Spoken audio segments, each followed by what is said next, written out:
Please don't spoil the movie by adding your own soundtrack. Let's hop in. Are we? This We're is it? live. Thank God. Oh, God. Jesus. That was like 30 minutes. I had literally 5 minutes of technical difficulty. It was like 15 at least. No, it wasn't. It was 10. It was way too long. It felt like 15. Trust me. Do I keep getting booked on these chicken gigs? God. Get a new better publicist. Oh, you're talking about this? I thought you got an email like literally right now, but you're talking about this. No, I'm talking about this. I thought you got like an email like as you were talking. I was like, oh, what happened? No, I'm talking about this podcast. LOL, not the podcast. Crap. This is amazing work of art. All right. Our generation. Who are we? What are we doing? What is today? Let's go. You can't push through the creative process, girl. Yeah. Is there a sticky note on this thing? It's your laptop. Tell me about your life. Well, we're going to introduce ourselves because every time you're like, we have to introduce ourselves because when you listen to a podcast, they say their first name, their last name, their social security number, and then where they were born, how many guys they've slept with, and then where their parents died. I'm glad you're learning from me and you're like retaining my information. So, hi, welcome back to Please don't spoil the movie. Yes, we won't see our names, so I'll let you have that one. But yes, you see the name of our podcast. Anywho. How are you? How's life? Girl, guess what? I've been holding it in because I was like, I can't wait to share it on the pod. What happened? I thought you were messing me for a second. I was like, okay, this is gonna be no. What happened? I was at work today. And what happened? Did a celebrity come? Stop touching the mic. Oh, no. I am an admissions representative, and there's 5 of us. But now there's 4. Is that good or bad? Someone got fired today. Gasp. Fired for what? Yes. Okay, so there's 5 of us. Well, there was. So there's 3 of us. 3 of us are females. We're literally like click and clack, us 3. We get along very well. And then there's another guy. He's great, very quiet, sweet guy. Love him to death. And then there's way too old to be in this.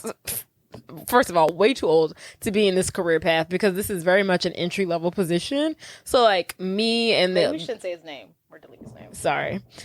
So-and-so, H, we're going to call him H, should not be in this profession because he's entirely too old to have this position because it's very much an entry level position. You gotta start somewhere. I guess. But he has a master's, so it's just like... Maybe he's just like coasting. Maybe he's just like, I've been in the real world. I mean, I guess like different strokes for different folks. But anywho, like everyone in this job role is traditionally a young person. Whatever. So he already didn't fit in with us off rip. He's older, so he has an older way of thinking. Incredibly sexist. Ooh. Incredibly. You should have led with that. I'd be like, bye. Incredibly sexist. What are you saying? Everything that comes out of his mouth, I'd be like, do you know what year we're in? Or did you just hop off the time machine from 1965? What did he say? Oh my God. It is baffling what comes out of his mouth. And it'd be so casual. And then it feels like every once in a while you wouldn't really think of it. But since it's him and you know his behavior and his rhetoric, you're like, every time he says something, even slightly sexist or slightly misogynistic, you're just like, do you hear yourself? Like one time we were giving a campus tour and at the university, we are majority female, just like all colleges across all universities, majority females, women go to college more than men do. That's not an opinion. That's a fact. Right. And so we were giving a campus tour. We were giving a large campus tour to some students. And he basically was just like, and ladies, y'all need to encourage these boys to come to college because they need to go to college because at the end of the day, y'all are going to need them. Y'all are going to rely on them. Why is he? I was like, what's the name of this building? I was like, right. Oh my God. He's sexist. He doesn't know anything. Every time he gives information, it's always inaccurate. He's always giving inaccurate information on tours to students. He's also a creep. He's winked at me. He's stuck his tongue out. Oh, oh no, he's a Jade, creep. You should have turned to HR. We could No, have I don't know what he had to have done because I vocalized how inappropriate he is before. Other people have vocalized how inappropriate he is before, and have they done anything? Girl, you could have had you a lawsuit. I'm about to tell you. Have they done anything? I probably really shouldn't be saying all this. We'll take out the... My coworkers don't listen. Have they done anything? No. But... So, and then he must have really have done something. And then also, he's a terrible employee. I will say he reached his numbers, okay? His, like, target goal for, like, incoming students on his territory. I'll give him that much. But, like, you know how there's those people... There's those movies where it's just like kind of like a Coach Carter or like a Remember the Titans type feel where there's like this elderly figure and they like to like spill their wisdom and mindset into like younger students, high school students, you know, movies like that, like, you know, that kind of, he likes to do that, but he's an idiot. So it doesn't work. But so he's just like, and then he'll go missing throughout the day for like hours on time. And he has like 47 kids. So his excuse is always like, oh, I gotta go pick up the kids. He's got like 2 younger kids, but then he has like 4 older kids that like don't even live with him. Yes. And then he's just like, oh, gotta go pick up the kids. Gotta go drop the kids off at the airport. Why are you here and your kids live in North Carolina? I don't know. That's none of my business, but whatever. Right. But he's just always doing something he shouldn't be doing. So tell me about his firing today. Exactly. So I'm in my office. I'm minding my business. My office is in the front. One of my coworkers, one of the females who I'm click-clack with, her office is in the back, as well as our director, so our boss. So she's getting all the tea. I'm in the front. I don't know what's going on. So we're in recruitment season. So this is travel season. We're going to different college fairs. We're going to be gone days out of the time, like out of the week. They won't be seeing us as often. So she comes into my office, and because H, the guy who got fired, he was supposed to be going to Mobile, Alabama for 2 days. And she comes into my office and she's like, Jade, something's going on. I was like, girl, what's happening? And she was like, H was supposed to go on these fairs, but M, our director, called me into the office and was like, I need you to take H's fair, and I need you to be flexible with your travel schedule moving forward. She was like, close the door, don't tell anybody. And I was she's like, and I come through. And I was like, girl. And I was like, well, what do you think that means? And she was like, I think they're gonna fire H. And I was like, well, what could he have done? I was like, Kay. Her name's, you know. I was like, what could he have done? I mean, he's been twiddling his thumbs the moment I've gotten here. So like today they choose the day. Right. I'm like, he's done this, this, and this, and this, and all of a sudden they want to fire him. Like, what's going on? And then she's just like, girl, I don't know. She was saying she thinks he must have done something outside of the university because, like, we've all had our, you know, run-ins and complaints and issues with him. But she was like, must have been something outside the university for them to act on it. And then, but at this point, it's just speculation. Right. So then we get an email from our director, and then she's like, who's a female? The futurist female. So we get an email from her. And she's like, ladies, because only the ladies are in the office today for whatever reason. It just happened that way. And she was like, ladies, we have a relaxation room in our building. And she was like, I need all of you to go into the relaxation room, close the door, and don't come out until I say so. Oh my God. And I'm like, what? I'm like, what is happening? And then Kay. What is he tweeting? Yes. And then Kay's like, I told you, Jade. I'm like, oh my God. I'm like freaking out. I'm like, what's going on? I think he was going to like. Yeah. And then so at this point, I'm like, yeah, okay, he's definitely getting fired. So we all go into the relaxation room. We're waiting. She comes in and she's like, okay, just to keep you updated, we're terminating H as of immediately, blah, blah, blah, blah, blah. And this is at like 3:00. We leave at 5. And this is at like the end of the day. At 10 a.m., please. Yes, they had him work a whole work day. Let me beat traffic. Yes. So then she's like, okay, as of effectively immediately, we're terminating H. And then one of the girls is like, well, why are y'all firing him? What did he do? Well, what y'all gonna do about this? Well, how about that? And then she's like, our director is like, calm down. I'm gonna answer these questions later. I was like, I just need, and then she was like, moving forward, like, if y'all are gonna stay late at the office, I don't want y'all to stay late by yourselves. What did he And I'm do? like, what? Well, first of all, if he did something sexually offensive, they should have been listened to y'all's complaints. I'm saying, And like, it was seems like it's reached I had its no point, exactly. and now we're finally doing something. I hadn't even been working there maybe like 2 months, and he was like winking at me and sticking his tongue at me like a freaking weirdo. Take your tongue out, sir. I will. So I don't know what he had. I don't know if she was saying that in regards to like a like, you know how people get fired and then you know they might retaliate. So I don't know if she was saying it from that aspect, or if she was saying it like he's a danger to women. No, definitely danger to women. So I don't know. It was like if you're gonna stay late. Well, no, I'm nervous. Yeah. Well, yeah, I'm very nervous. I don't like that. That's scary. He was in fact a creep. So. Why would you do that? It's not even a knock. Ooh. Yeah, Missy. My mom just came interrupt. Why'd you bang on the door like that? Right. It wasn't. It was like a. It seemed abrupt. We were just talking about some murderer stalking. One of my coworkers got fired today, Mom. Why? I'll tell you later. We're recording. Bye. Why? She goes, why? You brought her in. You're like, bye. I was like, get out. But yeah, that was wild. And it was just, it's so crazy because like us three admission representatives, the three of us that are really close, the female ones of us, we cannot stand him. Like, we're just like, he makes us uncomfortable. He's a weirdo. He stares. He lingers. He doesn't understand social cues. He's almost like a Michael Scott, but like not even in a funny way. This is like, so, and he was fired today. Wow. How old was he, do you think? He's in his 40s, late 40s. We should look up his And then we're all in our 20s. Right. Later on, I'm going to ask for his last name so I can look him up on LinkedIn. Yeah.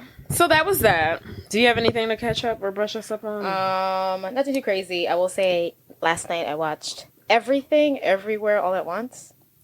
Mwah. Chef's Kiss? Chef's Kiss. You liked it? I'll have to watch it. I think that's what I've been hearing about. The movie that I've been hearing about, I think it's the one. Is it Korean? Mm-hmm. Japanese? What? Mm-hmm. Okay. It's very good. Did you ever watch Parasite? No, I need to Not watch that I'm it. comparing Korean movies. Yeah, but no, I need to watch Parasite. What is the movie about?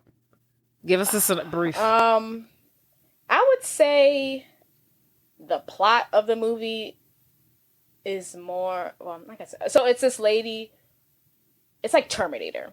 Kind of like, never seen it. Kind of like a dystopian universe, and this guy comes back to a version. Okay, sorry, I'll start over. Are you familiar with the multiverse? The multiverse? It's very big with the Marvels, Rick and Morty. Yeah. Multiverse. Okay. Like there's universes within universes or something? Like many versions of you and live in different universes. They all had different outcomes because you did a different thing each time in different life. So it's basically like that.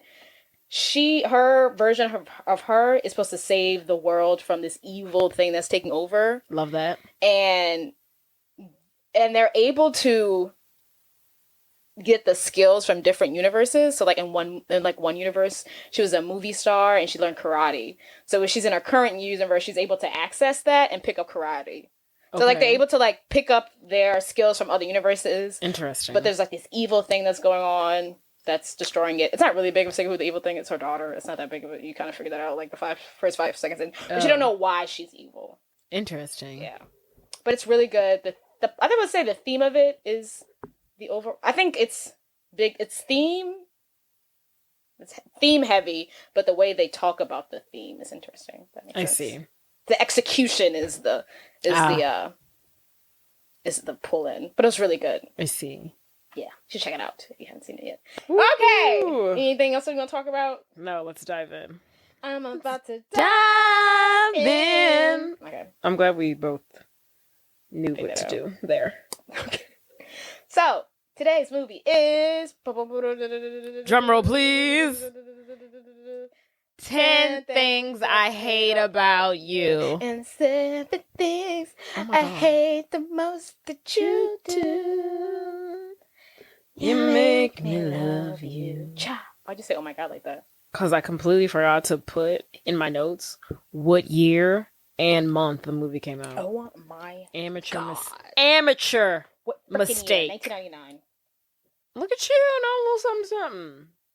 I'm surprised. Okay, so the movie we're doing is 10 Things About You. 10 things I hate about You ready for the summary? I wrote this myself. Let's see what you got. I'm very proud of myself. Let's see if I'm proud of you.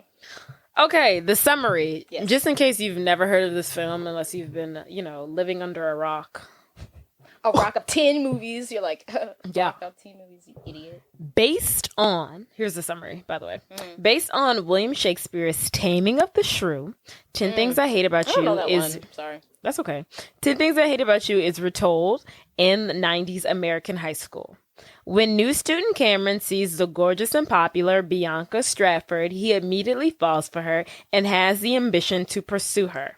Unfortunately for Bianca, strict rules in the Stratford household forbid her from dating until her stubborn older sister, Kat, begins to date.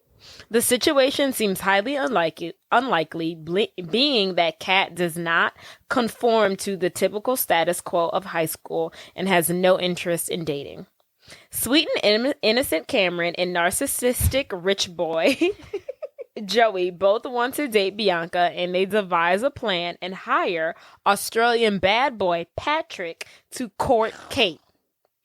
First met with resistance by Kate, the two begin to fall for each other. Oh my God. That was actually good. But the way you were like telling, you're like, I can't see I your was hand like, motions. I'm drunk and I've got to get this right. And I was still stumbling over my words.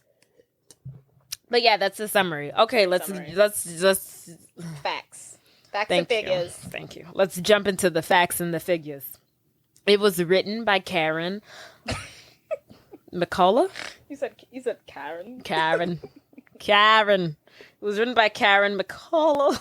Whatever. You can do it. No one cares. Yes. And no one's heard of these writers. And Kristen Smith. It was directed by Gil Junger. And it was released on March 31st, 1999. Okay, so when I did, you know how like I do my digging and I'm like, oh, this person was up for the role. This person was up for that role. I couldn't find much and I was really upset. I saw like Kate Hudson. Yes. So, Josh Hartnett, do you know who that is? Joshy. No, she doesn't. Let's see. Think Pearl Harbor. Think 40 Days and 40 Nights. No. 40 Days and 40 Nights. No. You don't know that movie? No. What else is he in? I feel like he was very much like a 90s like heartthrob and is like not relevant at all in today's age. Oh, I remember him from O. Is that him? Mm-hmm. And he's in O. Which is another movie based off of a Shakespeare play, which is Othello. The 90s were good for basing a film off of a Shakespeare play. I think they should do that more often. I think they should too. Shakespeare got it right. Because this was based off of a Shakespeare play. Was Girl Intentions based off Shakespeare? No, it was built off of a play though. It seems like the 90s was all the 90s movies. Inspired by. They were all inspired by plays. Cruel Intentions was A Dangerous Liaison. Oh, yes. 10 Things I Hate About You is A Taming of the Shrew. She's All That was based off of Panna. Whatever. Pygmalion. And then that one you like with the Amanda Bynes. What's her?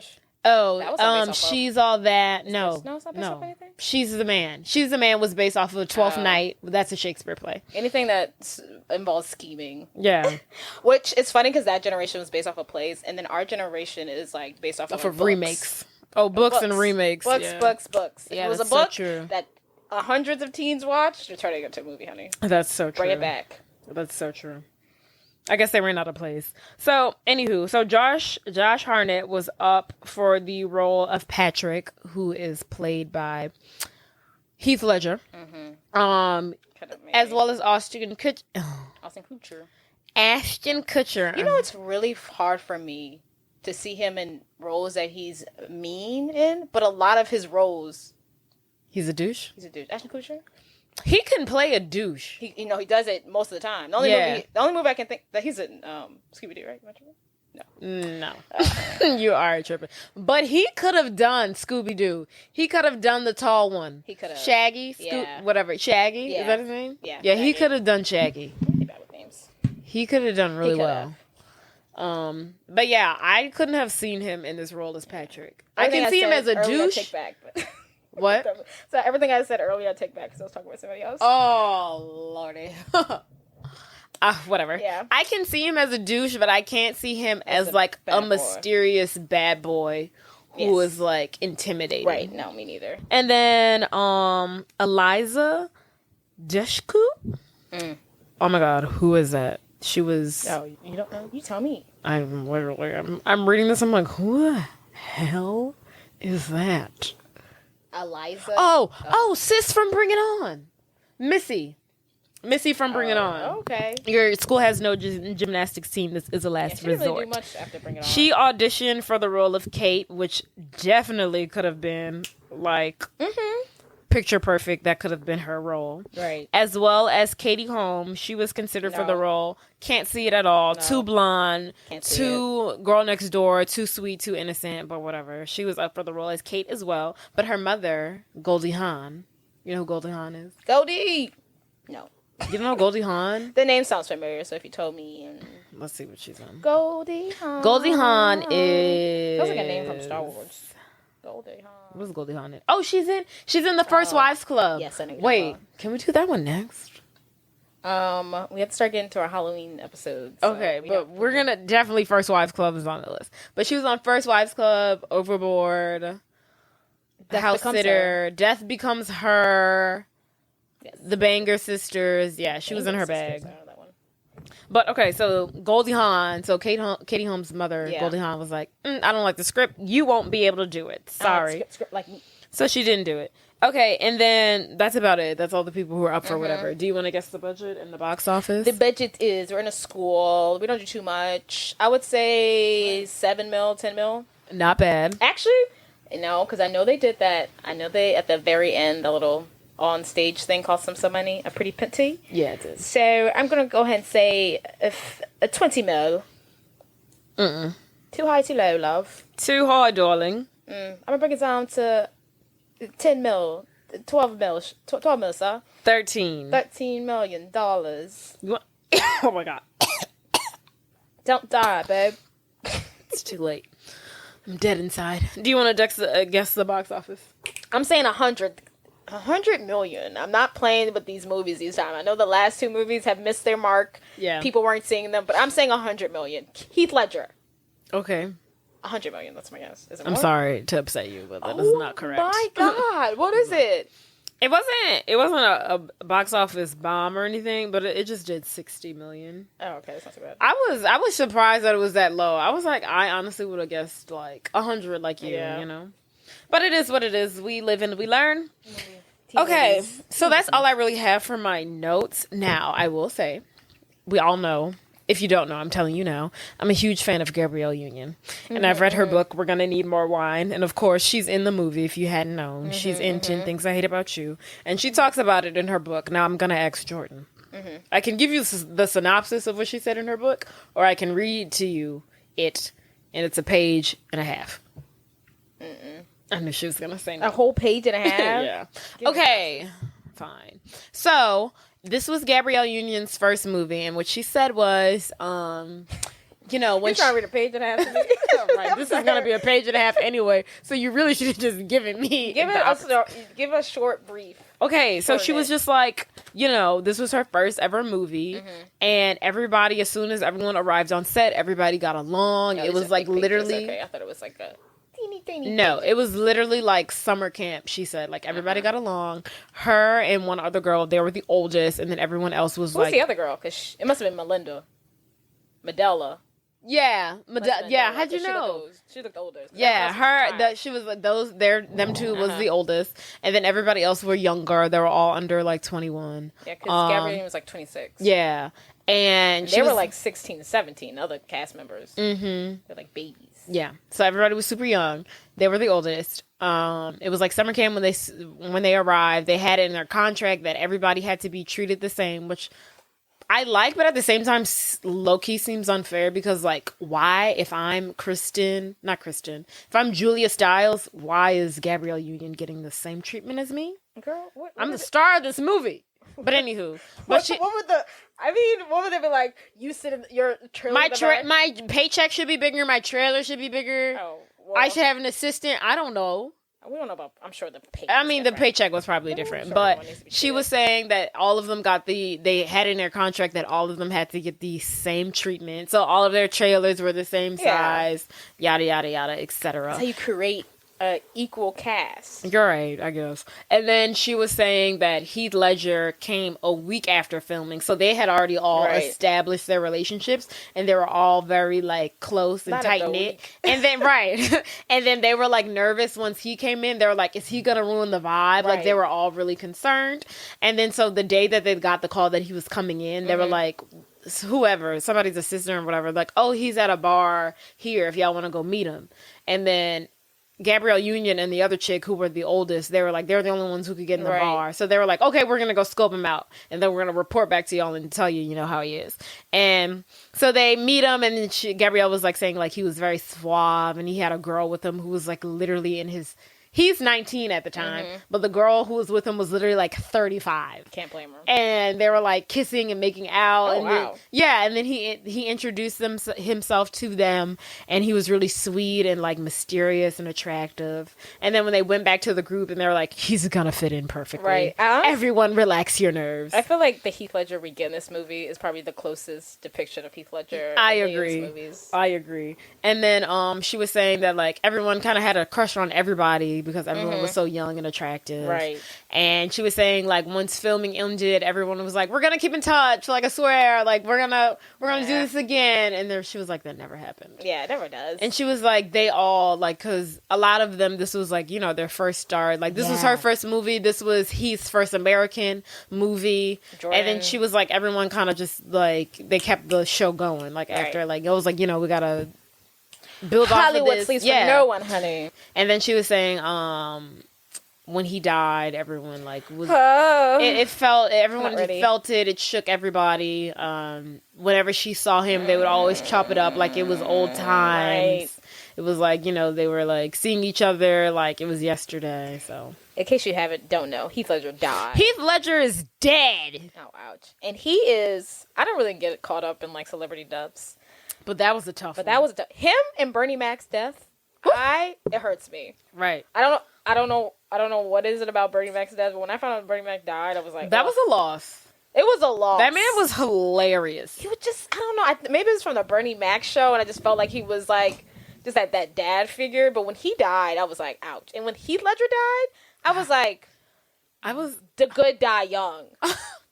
The perfect example. It was just like, is America not having a funeral right now? Like, why is the world not shut down? It's just out of nowhere. It was a tough one. It was right after The Dark Knight Rises. Yeah, it was just like he just came out with this incredible film with this incredible acting, and now he's left us. And now we can't see anything from him ever again. I know. I really want to see what they have, because he was filming one more movie, and it was something he was a clown in or something like that. Yeah. And I really want to see. Yeah. I don't think they ever finished it. No, they did finish it. They did? So what happened was I forgot what the movie's called, but the film didn't finish filming when he died. So what they did was the movie was so weird that it would work if they added different people to play him. Oh, okay. So like Johnny Depp came in and played his role, and like 2 other people came in and played his role, because the movie was like weird. Yeah. The movie seemed weird. Yeah, the movie was like chaos. All right, let's begin. 10 Things I Hate About You. Scene 1.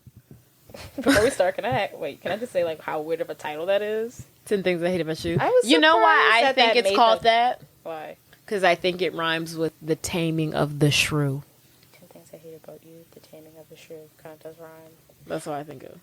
That's why I think it was named after that. Because that could be it. I just thought it was weird. I'm like, this is a BuzzFeed list. Like, I was like, I just never seen a title with like 10 Things I Hate About You. It's like a magazine article. Right. You're right. Just like, and it's like the title of a movie. It's like clickbait. Yeah. I'm like, how did this get approved? I agree. But okay, it is, I don't know, maybe a Monday of school, and we're on our way to school, and what song is playing? It's like this lovely, like, It's girl like this punk song, but it's like flowers really and rainbows. right. Here's my first day It's of like school. 3 girls in a car. They're like in this convertible. We're bumping it. And then here comes our main character, Cat Stratford, Stratford. pulling up right next to her in like the most and she's like playing the most angsty punk rock music. I don't give it, no, actually, I don't give a damn about your bad reputation. Living in a world is a new benediction. Which is literally sums her up. To a T. To a T. I read somewhere that she really wanted this role, and I was like, it's like perfect for her. She was like, I really, really wanted that role. I mean, she needed it. Because, like, what else could she have played? She doesn't have the girl next door look. Yeah. Like, this is all she could have done. Ever?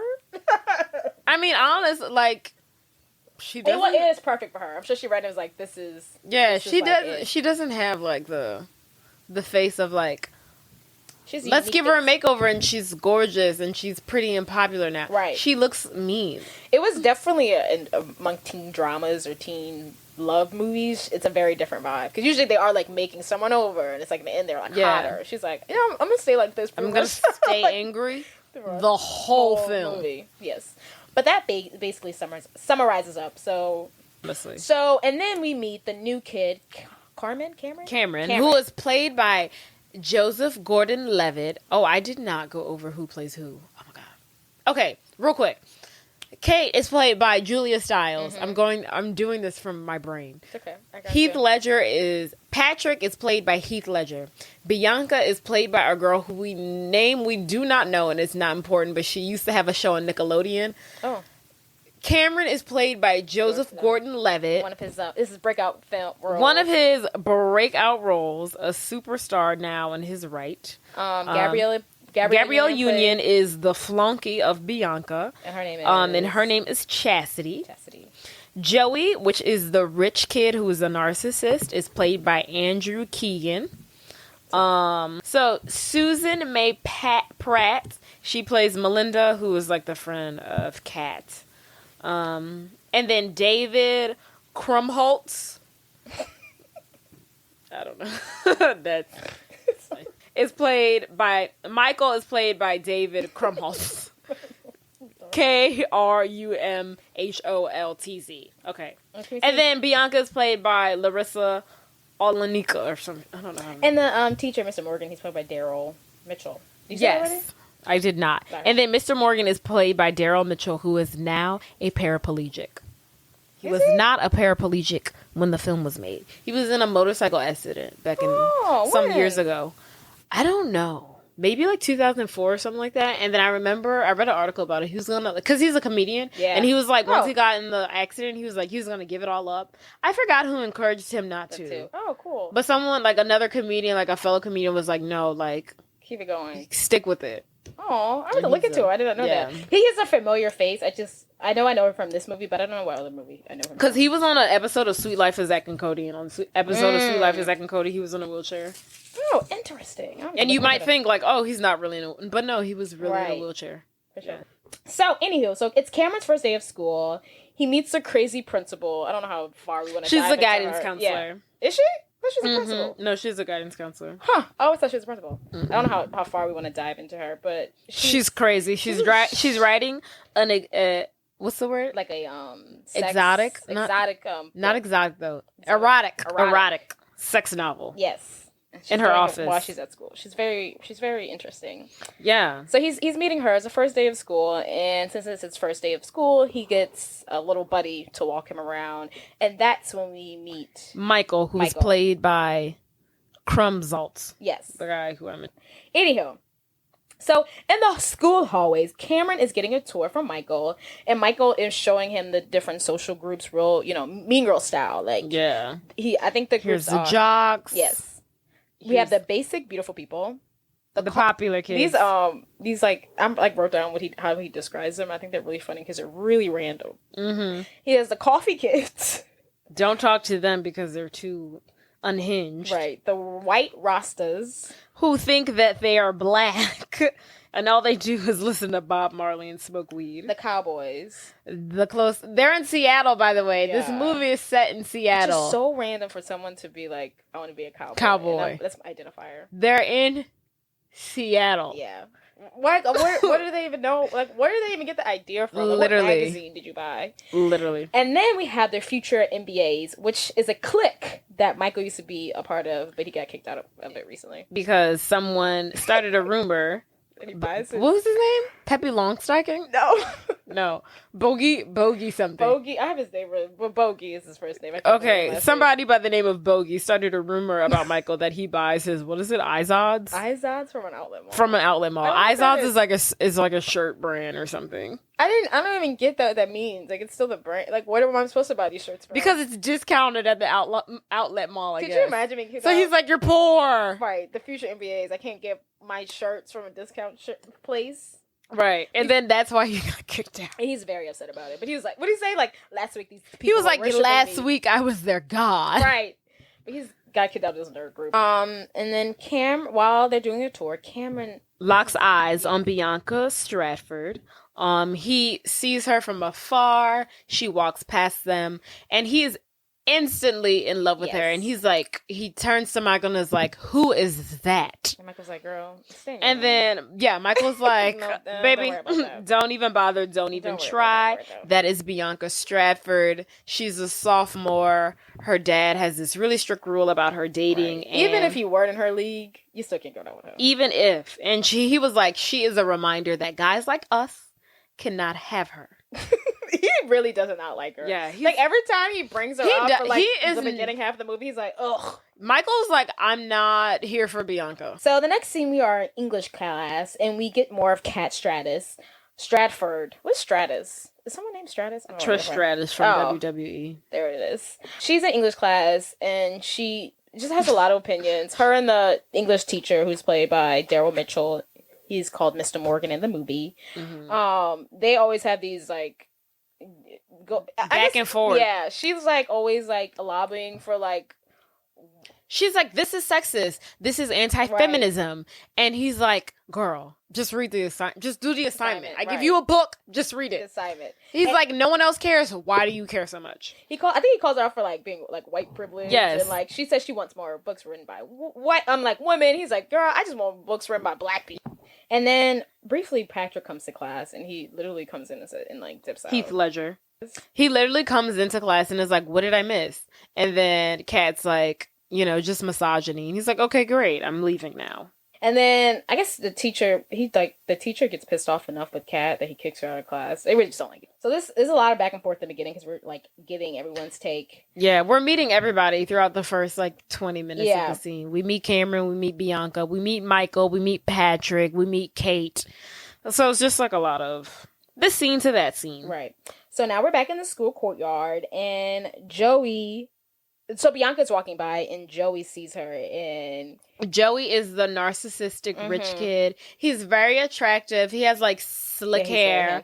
Think almost like 90s, like, I don't know, Fabio. Like he's very attractive, very aesthetically pleasing. He has like pants. He has like a pantsuit, and then he has like a white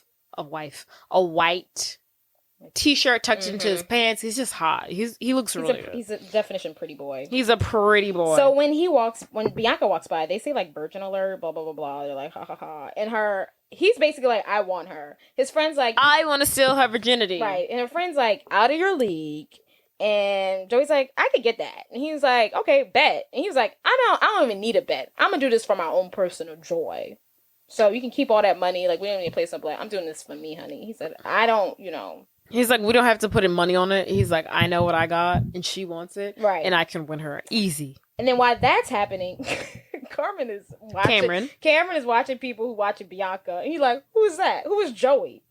And then Michael's like, this is who he is. We find out that Joey is a model. And Cameron is still gushing over Bianca again. Michael continues to say, I hate her, and she's out of your league. But Michael brings to Cameron's attention that she is looking for a French tutor. And despite Cameron's like, oh my god, great, that's perfect. Right. And then Michael's like, oh, you speak French. And he's like, no, but I will.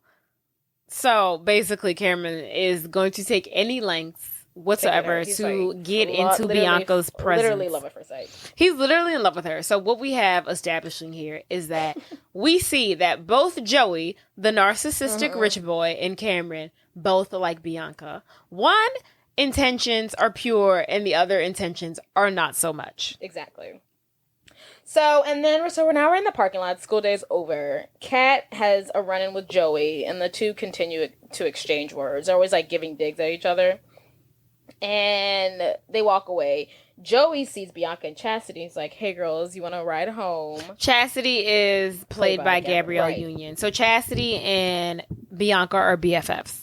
And Kat and her friend Mandela, yes. They see her sister. They see Bianca and Chastity get in the car with Joey, and they're like not into it. They're like, whatever. They're like, that's an interesting new development. I don't know. I always don't understand why they put this part in the movie. Michael ran off a cliff in his motorbike. I don't know why they put this part So, in the movie. okay. So, in that scene, this is in the parking lot. So, they get in the car with Joey, Mandela and Kate sees, then Michael and Cameron see Bianca and Chastity get in the car with Joey. And then that's when Michael, because throughout this whole movie, we don't know that Bianca and Kate are sisters. And then that's when Michael's on his moped. Yeah. And he almost gets hit by Kate, who's driving. And then Cameron's like, "Oh, are you okay?" And he was like, "I'm fine, but that's your girlfriend's sister, by the way." And he was like, "That's Bianca's sister." Right. And then, okay, so get this. And Michael's like, "Yeah, that's the shrew herself." The movie is based off of The Taming of the Shrew. Michael calls Kate a shrew. Oh, and she's the shrew that she's shrew. Yeah, because she's the taming of the shrew. Okay. So next scene, we're at the Stratford's house, and we hear more rock. So the whole soundtrack of this movie is girl, angsty, rock band, it's punk. And it's perfect. I love it. And for the first time, we meet the girl's dad, and he's a doctor. He's uptight. He's just strict. He's strict. He's just... So Kat is really excited because she just got her acceptance letter into Sarah Lawrence College, which is a liberal arts college located in New York City. And remember, it's not New York City. It's in the state of New York. But remember, they live in Seattle, so it's across the country. Right. She's very happy, but the daddy is not. He's like, "Sarah Lawrence, why... What happened to you staying here in Washington? That's so far." And he was like, "Isn't that across the country?" And she's like, "Hello, that's basically the reason for its appeal, because I can leave this horrid place." And Bianca's like, "Can't wait." And Kat's like, "Oh, great. Tell Dad who gave you a ride home today if you're so happy." They're just doing this sister thing. And her dad is briefly distracted about his daughter going off. He's like, "What? Who gave you a ride home?" So this prompts her dad to figure out that she came home with Joey. And we bring up the fact that the girls can't date, or the original rule is that the girls can't date until they go off to college. Yes. So Kat is literally not interested in any boys, so it's not a problem for her in high school, but Bianca is boy crazy. So this is the big deal for her. She wants to date. It's a big problem, and it's going to be a theme throughout the whole movie. Somehow the dad's like, "Okay, new rule," because I guess he's trying to pretend like he's gonna. He's trying to pretend like he's reasoning with Bianca about the whole dating situation, and he's like, "Okay, yeah, new rule: you can date when Kat does." Right. And then, of course, Bianca's like, "What are you, that's so unfair. She's never gonna date. She's a mute. She is an annex, an anti-society, anti-dating, anti-life, anti-happiness person. So you're gonna tell me I can't date until she dates? Well, that's never gonna happen." Right. And the dad knows that. He's a tricky one. He knows what he's doing. And then he's like, "Well, if she don't date, then you don't date." And he was proud of himself. He's like, "Oh, I like that rule." He's like, "I like this idea." Right. He's like, "This is the new rule. This is what we're going to stick to." Bianca's upset. Kat doesn't care. She's like, "Okay, whatever." So the next scene, we're in the library, and Bianca is meeting up at the school, right?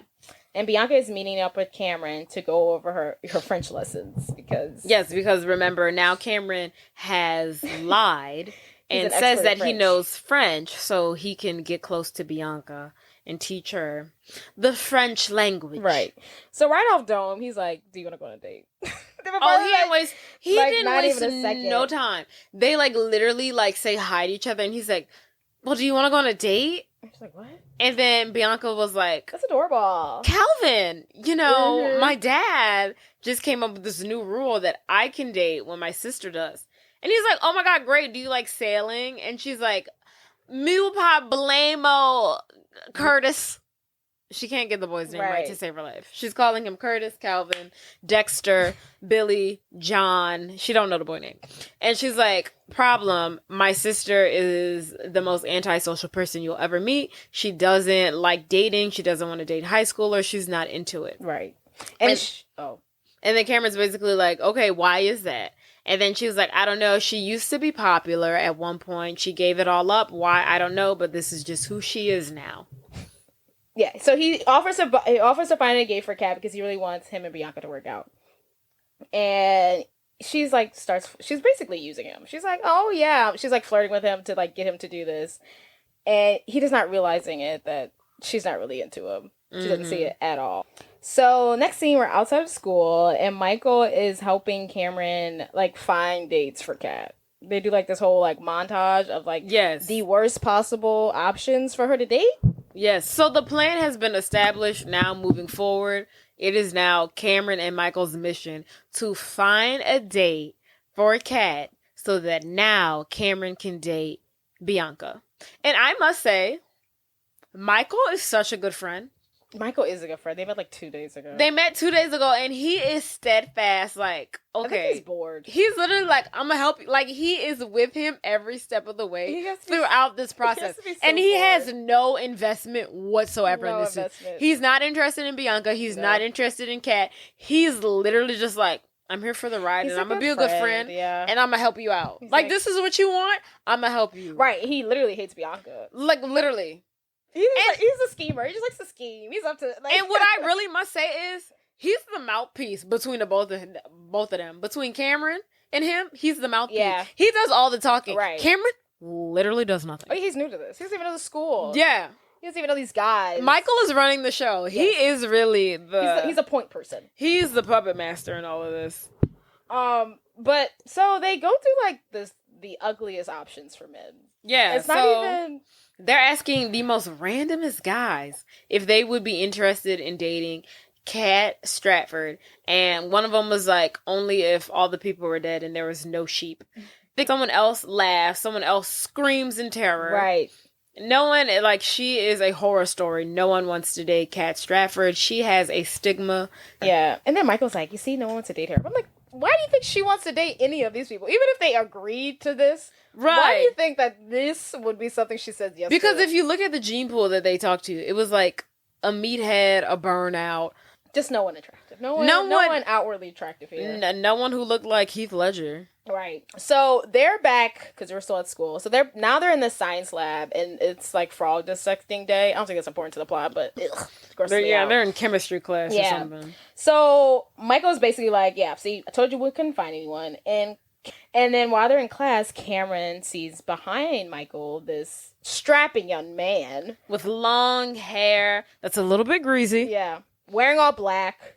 I think he's lighting a cigarette in class. Yeah. He's got a switchblade in his hand. Right. They're dissecting frogs. He takes the switchblade. He stabs the formaldehyde frog with his switchblade. But he looks kind of sexy while he's doing it. Yeah. And then Cameron's like, I think that's the perfect match. And of course it's Patrick. And Michael's like, don't look at him. Yeah, don't look at this. Don't make eye contact with him. He just got out of jail for setting a state trooper on fire. Now, why would he be back in school if he did that? Yeah. So Michael is like, this guy, Patrick, that we're talking about is no one to be messed with. He ate like half a duck and only left the beak and the head to remain.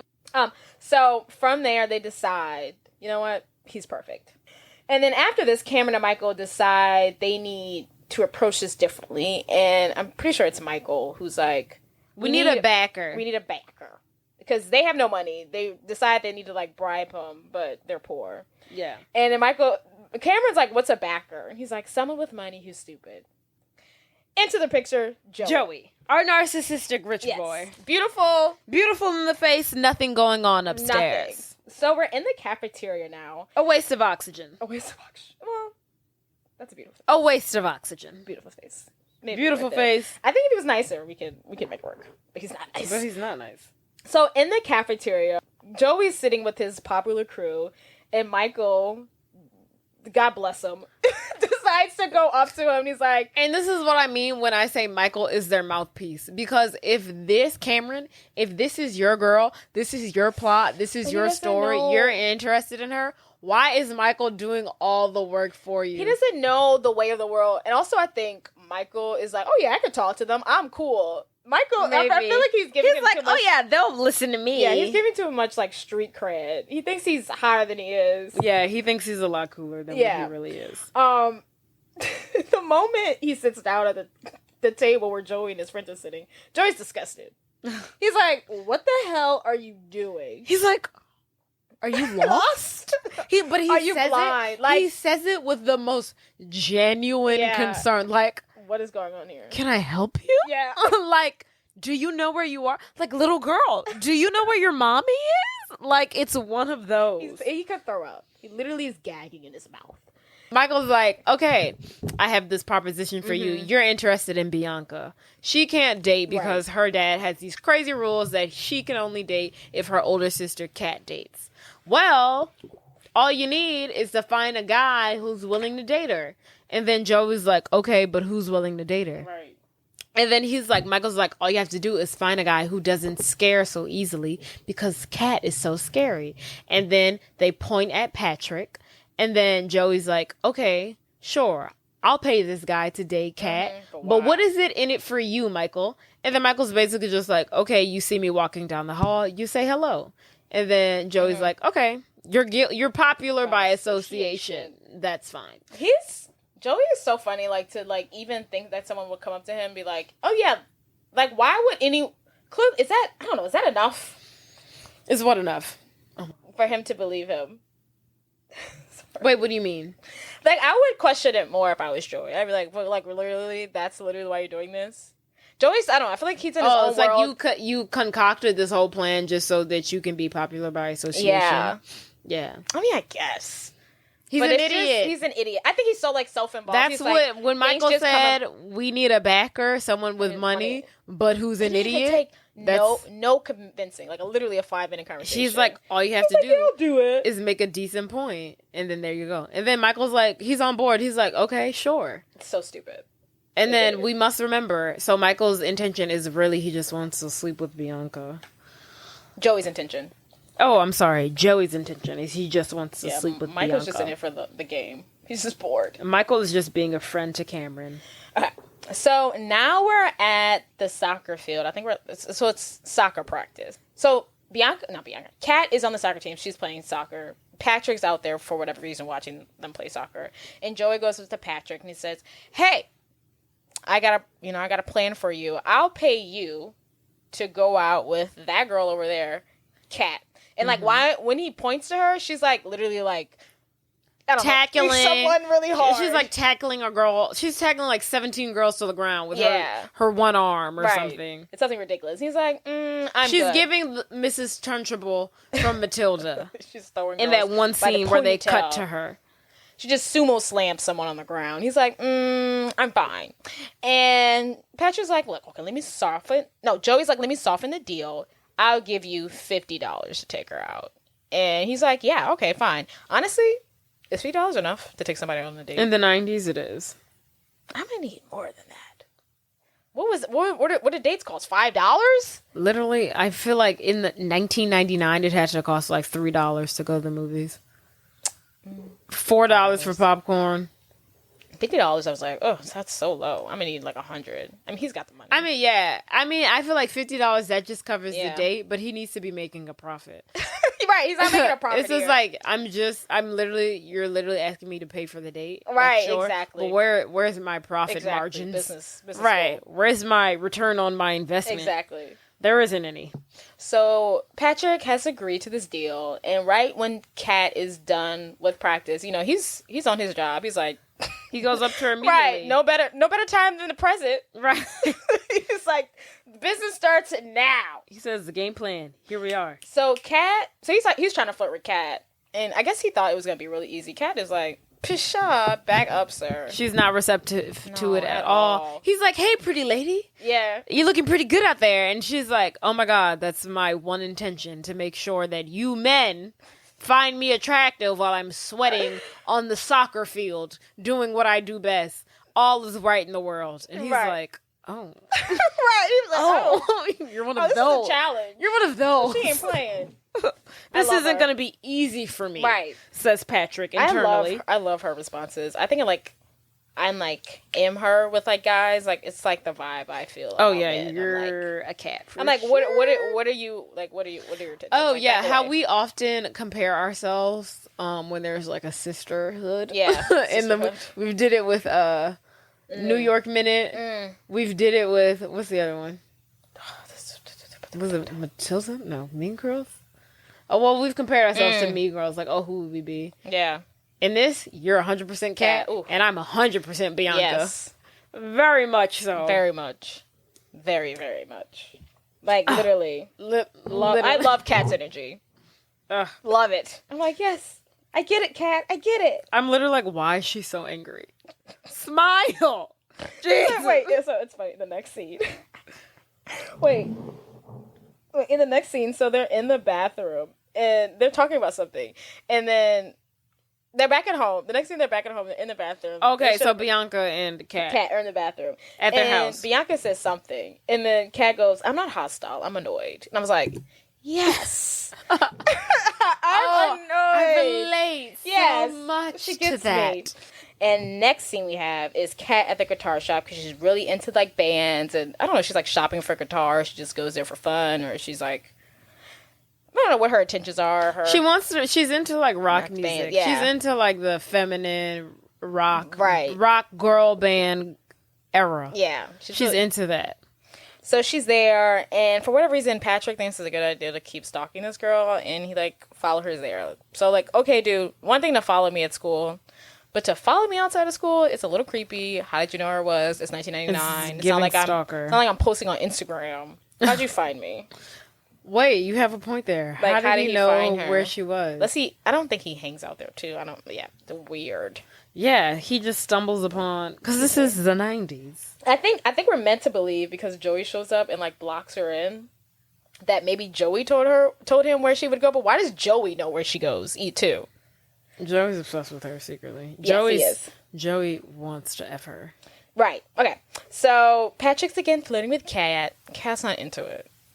She's like, I'm not into your bad boy persona. He said, I'm not into your scary girl persona. She was like, that's great. Yeah, they both established that they're not afraid of each other. Because Kat is supposed to be scary, Patrick is supposed to be scary. And neither of them like, you're not scaring me. And then right before Kat is supposed to leave, Joey pulls up right behind her, blocking her into her parking spot. And she's like, can you please move? And he's like, basically like, no. And she's like, bet. And he's in like this 1999 brand new, it's a sports car. It has two doors. It's either a Ferrari, a Volkswagen, a Ferrari, one of them sports cars. What's another one? A minivan? Bugatti, a Mercedes, not a Corolla. I'm just messing with you. But he's literally like in one of those like brand new sports cars. And she asks him like, are you going to move? And he's like, nah. And she said, okay, bet. And she puts that thing in reverse. And when I tell you she slams into his car. It was like a hard love tap. A hard love tap. A decent. It did damage. Yeah. There's a dent in the sports car. It's not like the worst, but yeah, there's It's going to cost some money to fix. Yeah, it's going to cost some money to fix. And then as soon as he hears his precious like, sports car being demolished, he's like, you Yeah, he hates her. They hate each other. Yeah, they really hate each other. But why would he, like, what do you thought she was going to do? But it's like, why would you block her in? You see she's leaving the guitar shop. Yeah. Here you are. You pull up. You park right behind her. It's not even a parking spot. It's the street you're parking in. And you're like, yeah, I'm not going to move. You're asking for it. He is, like, parking in the street. Like, where, even if I wasn't trying to get out, your car's getting towed. You're parked illegally. You're asking for it now. So she rams into his car, as she should have. Mm-hmm. Whoops, she says, as she rams into his car. And then we get to the next scene, and we're back at the house. And her dad is now confronting her because he has now gotten the insurance bill to the accident the accident, quote unquote, that Kat has caused. And he's basically like, my insurance does not my insurance does not cover PMS. Mm-hmm. And then they start talking about Kat going to Sarah Lawrence again. He still doesn't want her to go or do basically anything because their mom, they kind of start, this is when they like bring up the fact that their mom ran away. Yeah. And I guess he's like protective of them because he's got this anxiety or this fear that he will be abandoned by his daughters as well. That's why he doesn't want them to date. Mm-hmm. That's why he doesn't want them to get married. Or go to Sarah Lawrence. Go to Sarah Lawrence because he was left by their mother and he is afraid that his daughters will do the same. That conversation ends because the dad has a phone call. He's a doctor or whatever. And then it's time for Bianca to go confront Kate. She's like, did you run into my man's car? And she's like, yes. Back away. I'll do it again, honey. Right. Bianca is clearly upset.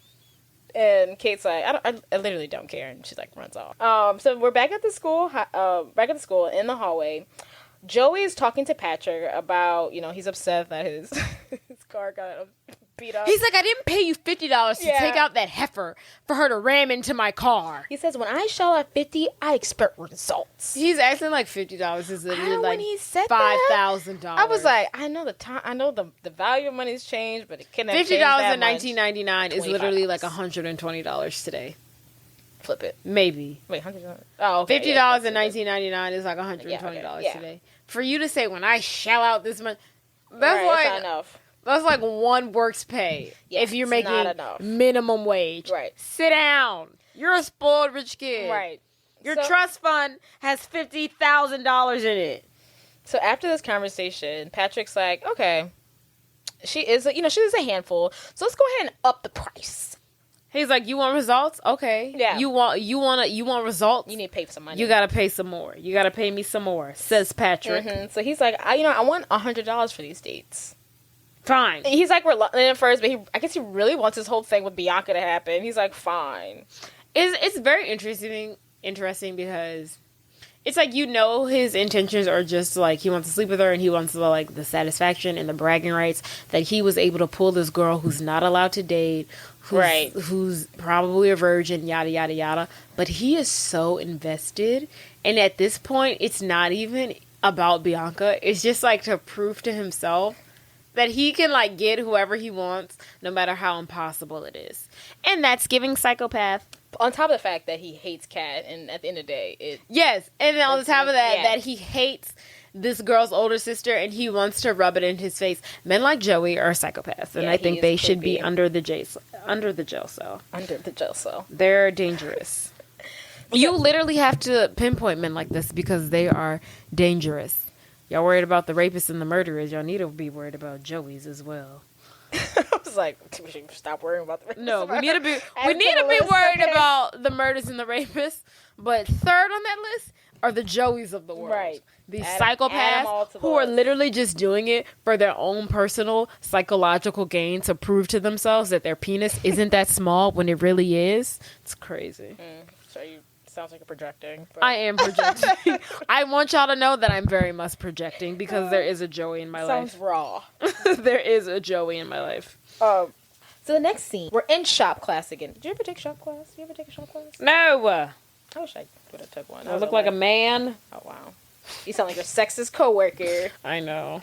I wish I had taken a shop class. We had to take a home ec. I was like, I don't even think we had a home ec at Dominican. We had a little home ec. A little one semester. It was like which made me mad. Class. Really? Yeah. Did you do like apartment things? Like you had to make apartment? No, we didn't have a class like that at Dominican. No sexist classes? Right. which seems unfair to me. Where my woman's I want to learn how to bake and be a housewife. Right. We did Be a domesticated cat. We did make a biscuit from scratch.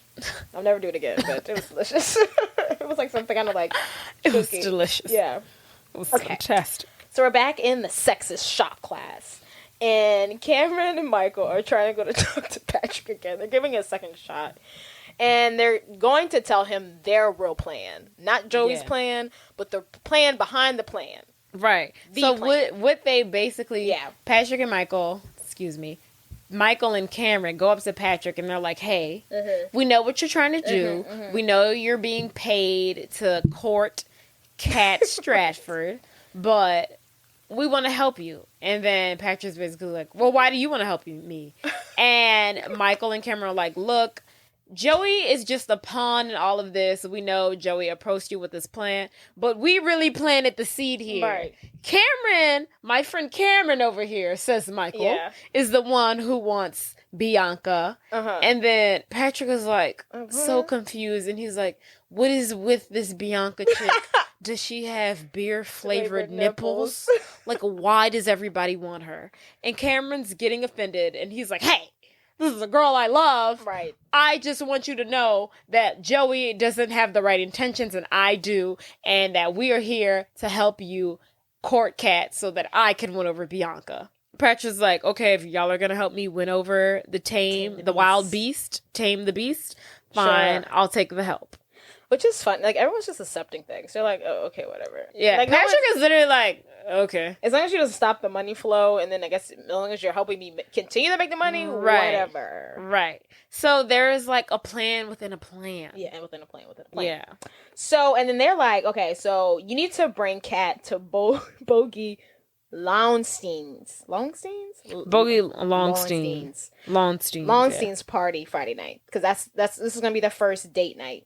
So Bogey Longstein's is a member of the NBA club. The future NBA club, which is a club that Michael just got recently kicked out of. He got excommunicated from. And he has come up with this great plan. So they were supposed to have a party at Boogie Longstein's house, and it was supposed to be like a quaint, private, intimate kickback that Michael was previously invited to, and then since he's been excommunicated, he's like, I'm gonna take the liberty to, I know the date, I know the time, I'm gonna take the liberty to twerk the itinerary of this party. Instead of it being private, we're now gonna open it up to the entire high school, so he changes the flyer with the same address, same date, and same time, and he just invites the entire student body. Which sucks that it has to be a secret, because that is legendary. Yeah. That's like, his social standing needs to go up like 2 notches at least, because that is like iconic. Yeah. Just to like, one, he's throwing an epic party, and 2, he's like getting back at someone. Throwing a party in high school gives you like 25 cool points automatically. Technically, it's not his house, but it's like his scheme. Like, someone like senior year needs to write it in his yearbook, like, great plan. Great job. Greatest party of the century, because you were part of one of the best parties in their high school career. Right. So after they've established that there will be a party at Bowie Longstein. Bogey, excuse me. No, I was just chatting him off. Oh, yeah, but I said Bowie. Bogey. Right. So, next, Joey is showing Bianca pictures of his photo shoot. Just to remember, he's a model. Yes, so Joey is a model. Like a print model. So after the Bowie party has been established, Joey's like, Bianca, which photo do you think you like better?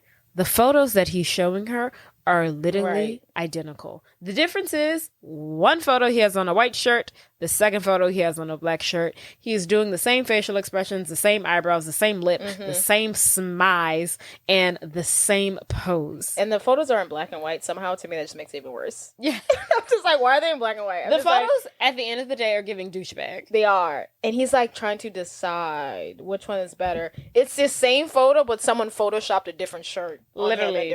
In each photo. Literally. Anyway, he's an idiot. That's the point that we get from that scene. So he's like, okay, I hope you're at the boogie party. I'm just going to see you, wink, wink. He was going to be there no matter what. Stop it, sis. Yeah. And then so we move on to the next scene. Cameron and Bianca, They're in the streets of Washington. they're somewhere. They're like on the beach or something. They're like at this A weird cave. like what's like a A cave. yeah, A but it also has a reservoir? little, you know, you remember that little it's like a little statue in the background, There is. like a little like a carving of something. It's not a cave. They're like underneath something, but in the background there's also like a little, it looks like a little old school like Oh, I literally thought there was. statue. That's what we're looking for. There's like a statue in the background. There is. Yeah, they're like climbing on the statue. It's like part of like the whole underground wherever they are. Oh. Yeah, it's like, I think it's like because when I read about this movie, they said they put a lot of like big like Seattle Landmarks. yeah, like on the map, and that has to be one of them. Oh. That's what I would assume. But If you ask me, it looks like they're on the beach in a Yeah. cave. yeah, But yeah. So Cameron and Bianca, they're on the beach in a cave that apparently has a landmark behind them.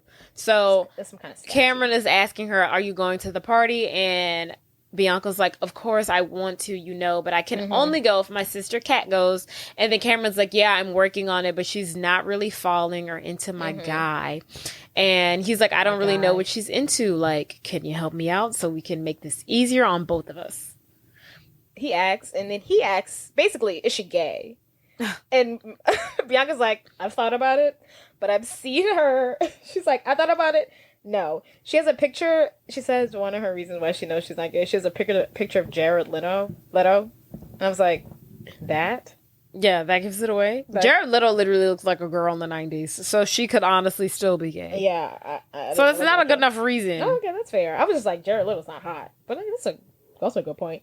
And then she was like, I'm pretty sure she likes pretty boys. And she doesn't like smokers, which each other is a smoker. He's going to have to change that eventually. Yes. So Cameron and Bianca are like, I don't know. Bianca's like, I don't know too much about her. Let's go do recon. So they go to Kat's room back at their house and like sneak around her room. And then they find those black panties. Yes. And then Bianca is like, ooh, you know what this means, right? And the Cameron's like, nah. Right, because she likes full coverage on her butt. I don't really get it. But Bianca's like, that means she wants to have sex someday, and he's like, oh, I don't know.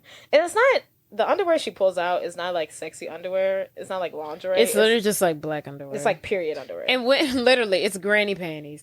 And since when is black underwear associated with you I don't wanna know have where. sex? I don't know. I Where they literally got that wear from. black underwear because like I don't want anyone to see through my pants. Right. I don't know where they pulled that from. That was just I don't know what was going on in the 90s. Right. What, am I supposed to wear colorful underwear? I didn't understand. Right. You want me to wear rainbows with butterflies and hearts? It was funny. I was like, what a stretch. What a stretch. What a reach. Yes.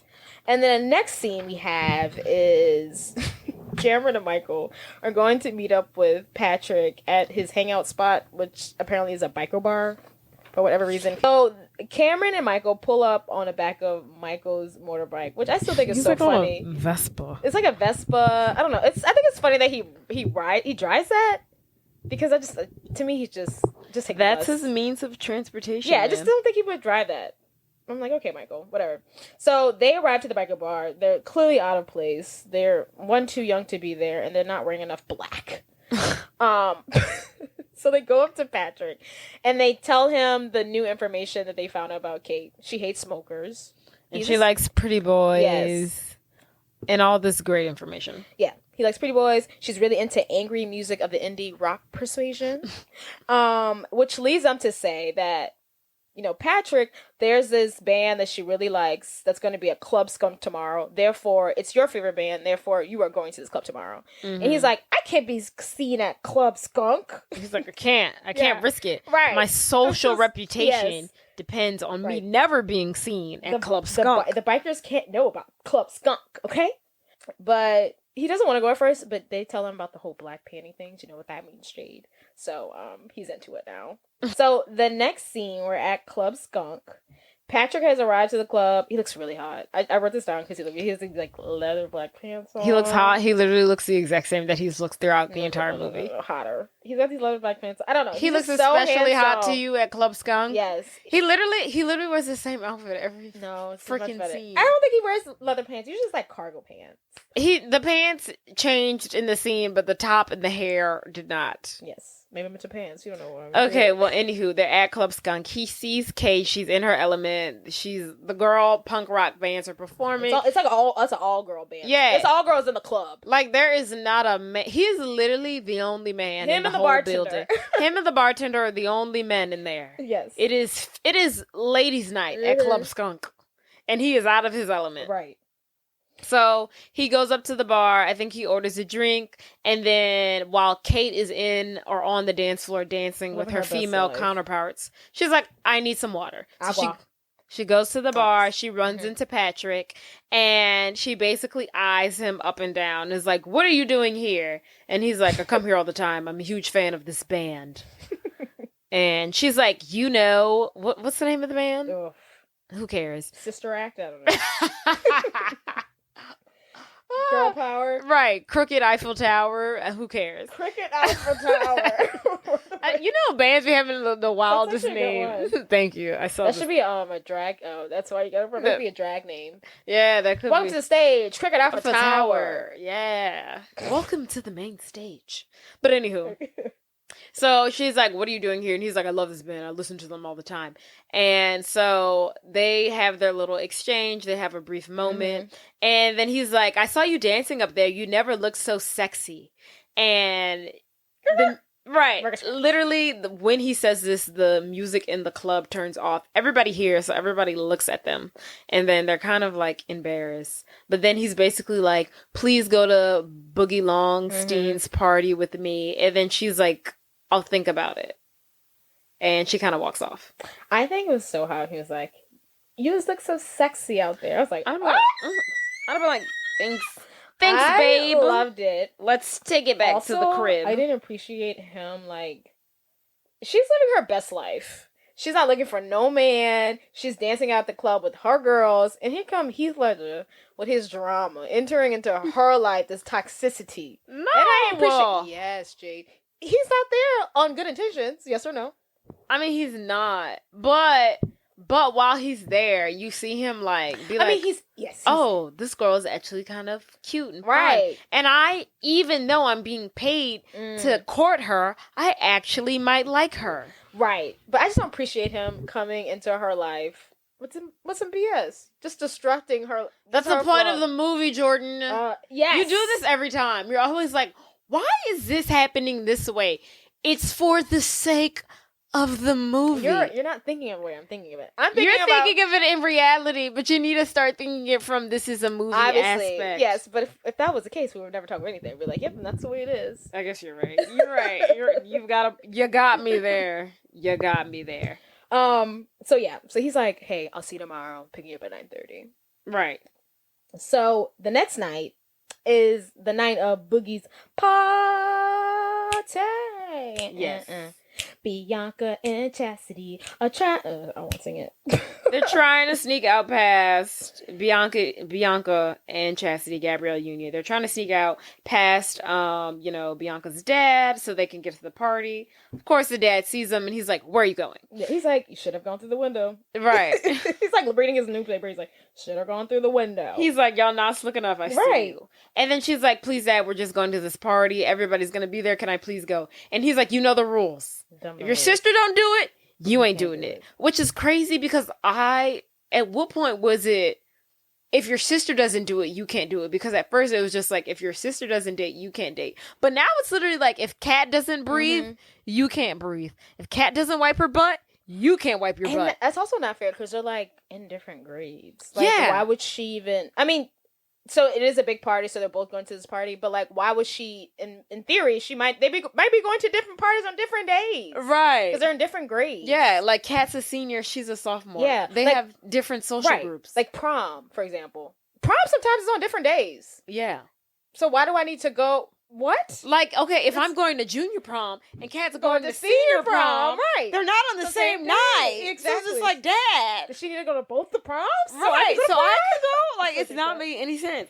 But anywho, the dad's a psychopath. Mhm. So he's like, Kat's not going, you're not going. So Chastity and Bianca are like begging Kat, please, can we please go? Mhm. Please, please, please, please, please, please, please. And Kat's like, fine, I'll go. Yes. Lovely older sister to Yes, so kind of her to, offer up her precious time to go to this party.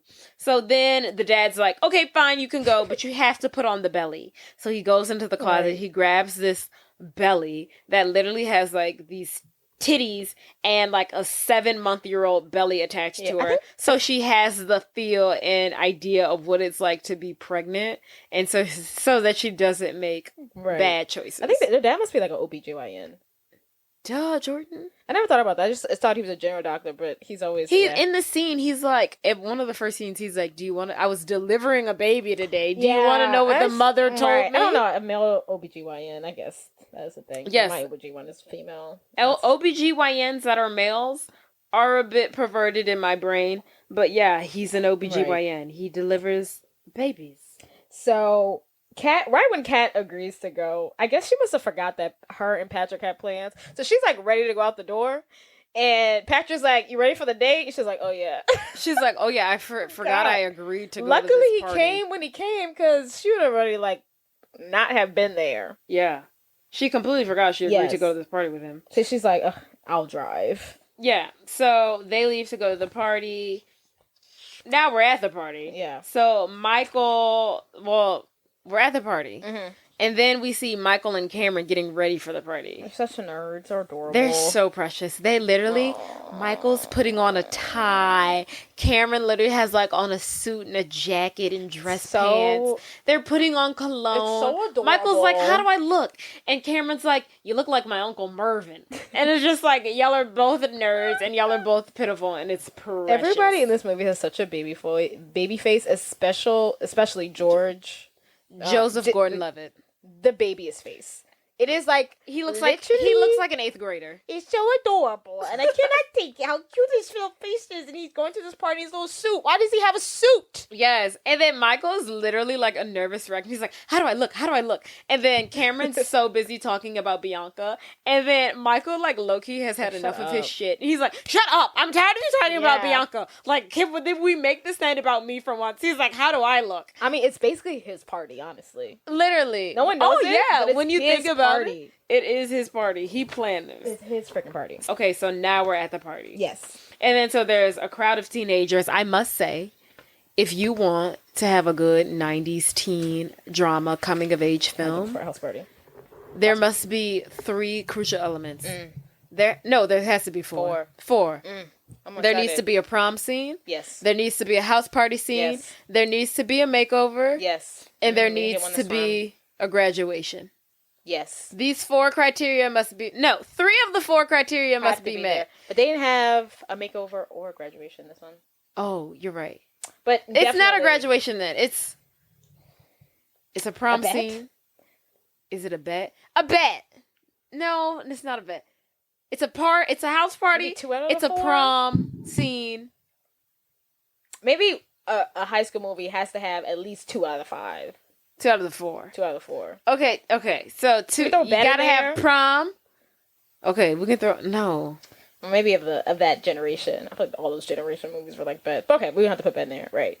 There has to be some sort of either a bet or a makeover. Okay, Yeah. let's say that. Okay, scratch it. There either has to be a prom scene, a party scene, a bet / makeover, one of the 2. Yeah. Or a graduation. 3 out of the 4. Yeah, you can put bet and makeover together, right? 3 of the 4 criteria must be met. If 3 of the 4 criteria aren't met, the movie is no good. It's not a banger. It's not a high school love It's story. not a 90s teen drama coming of age film. Throw it in the garbage. I want no parts. If it ain't got 3 to 4, no thank you. What are we doing here? What are we doing? Why are we here? Because it ain't it. Yeah. That's a good point. Good point. So we're at the house party. Yes. One of the 4 criteria that must be met. There's teenagers everywhere. Yeah. Oh my god. Bogey Longstein was not expecting this crowd. He was expecting thought- Nigel with the brie. Nigel, grab the brie. He hears like a little knock on the door. He's like, "Oh, it must be Nigel with the brie." It's literally your entire junior and senior class storming through your door. All came at the same time. Literally. So it's not what he was expecting. Good for him. I appreciate him for not calling the cops on anybody. He did not try to shut it down. He didn't. He let it happen. He let it happen. Respect, Bogey. I'm not mad at him. I'm not mad. So they set up. The party is now bumping and jumping. Everybody's in 5 there. seconds in. So we see Joey. Joey is first thing upon arrival. When Kat and Patrick gets there, Joey's there. The first thing he says something slick to Kat because he's low key obsessed with her. And what does he say? He says something to the oh yeah, and he's like, and she's like, stay away from my sister. And he's like, I'll stay away from your sister, but I can't promise that she'll stay away from me. And I'm like, what a sly dog. But if that happened, we're in that situation, I would tell you and you would listen, right? Oh, 100%. Because I'm like, Kat, you have to tell Bianca this. Well, I would believe you. Now would I listen? Oh, I would punch you in the feet. If I can't even lie, if I was wrapped around some boy's finger the way Bianca would, I would be like, oh. I'd be like, Jordan, I hear you. I believe that I know you're telling the truth. Will I still stay away from him? I can't make any promises. Fine, I'll have to kill him. I'll kill you both if I have to. I like that idea. I like that idea. So the party's still going on. The party's jumping. Meanwhile, the whole time, Bogey's trying to keep his house clean. God bless you, Bogey. Give it up. Hang it up. Hang it up. Kat again sees, after having this discussion with Joey, Kat sees Bianca with Joey. And they're hanging out. And she's like, Bianca, I need to tell you something. But Bianca's like, she's like, do not. How dare you? Right. She's talk to me in public after you just did me this huge favor of coming to this party so that I can be here as well. Also, Bianca, do not talk to me. Bianca should be a little nice to the sister that she's like selling out. Like Bianca's? She's like she set up this whole like plan for her, so she could be a little nicer. That she's like throwing her sister under the bus. And she knows about it. She's literally in on the plan. And she could be a little bit nicer. She could be a little bit nicer to the fact that she's like, she's part of the scheme to. I mean, guess it's technically not the word. I don't know. It gets bad, but like, yeah. So like, Bianca, calm down. She has no guilt. No guilt. Zero. So Kat is getting stressed, I guess. She starts taking shots. Patrick's trying to find Kat. Kat's everywhere, running around drunk. Mm-hmm. And then Carmen is looking for Cameron. Cameron is looking for the love of his life, Bianca, because mind you, Kat is here in his head because he set this whole plan up. So that means they're on this date in his head. But Bianca is not thinking like that. Yeah. She's on this date to find Joey. And then this is finally, Cameron has finally realized he's being used by Bianca. And Bianca, unfortunately, runs off with Joey, leaving Cameron heartbroken. And then while that's going on, Kat is getting very drunk to the point that she takes a moment to go stand on top of a table and dance. To Biggie Smalls. The song's playing. Mm-hmm. What is it? I don't know what Biggie Smalls. Whatever that one is. Average. Okay, and so when I was doing my notes, I read the reason how she got the role in Save the Last Dance. It's because of that dance. Because of this scene. She actually looks really good in it. She looks mediocre at best. Oh, I liked her. I liked it. She was decent. Better. She dances better than this than she does Save the Last Dance. That's the gag. She dances better on the table in this scene than she does in Save the Last Dance. That's really the gag. And then here and from there, that's why, and this is how we find out that this is why she used to be popular. She's like literally giving. She's giving. Yeah, she used to be into it. Yeah. So she's dancing on the table. So there's a chandelier right above the table that she's dancing on. She hits her head on the chandelier. She passes out. And then now Patrick catches her as she passes out. And he's like, okay, we need to go outside. You need some water. Mm-hmm. You might have a concussion. So Patrick and Kat are off. Patrick and Kat are off. He's dealing with a concussion. They're falling more in love. And Cameron is still stressed about the Bianca situation. Patrick gives him the pep talk. He says, look, son, if that's your girl, go get your girl. Yeah. This Patrick is literally like, if you like her, Cameron, pursue her. Because Cameron was ready to call it all off. right. So the party's over. Bianca is ready to go home. Standing outside, Cameron walks past her and he's like, I hope you had a good night. And then she's like, Cameron, can you take me home? And he's like, fine. He gives in and he takes her home. And now Patrick and Kate are driving home. They're having a heart to heart. Kate, I think the main thing I take from this conversation is that she wants to start a band. Oh, right. They're like listening to like rock music after her concussed brain has woken up. And she's like, oh my God, I would love to do this. And now he's like figuring out that she has layers and depth and she's not just an evil shrew. And then we see that Kate is like really starting to like him because once they get home, she goes in for a kiss. But he rejects her because she's drunk. And he's like, nah. Yeah. And she feels so played. Instantly pissed off. She is mad. She's like, fine. You know, she's an angry one. So she's instantly mean again. Finally decided to let her wall down. He was like, ah!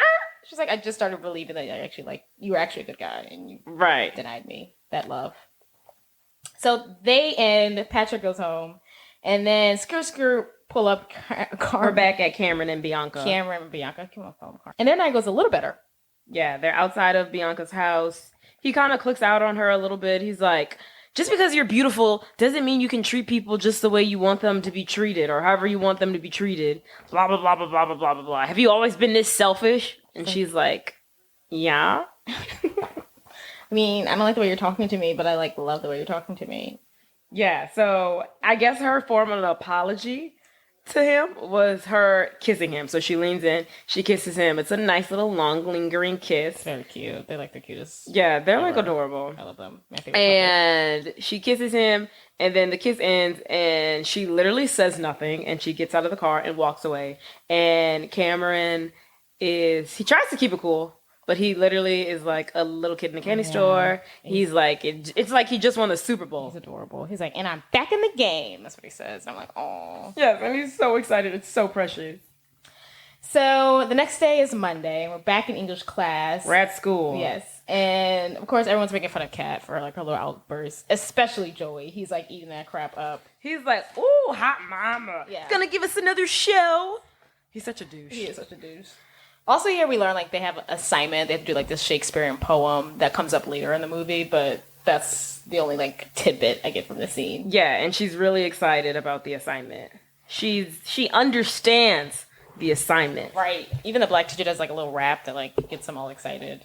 Yeah. So next scene, just like little tidbits. So they're at the soccer field. They're still talking. Patrick is starting to realize that Kate is still mad at him.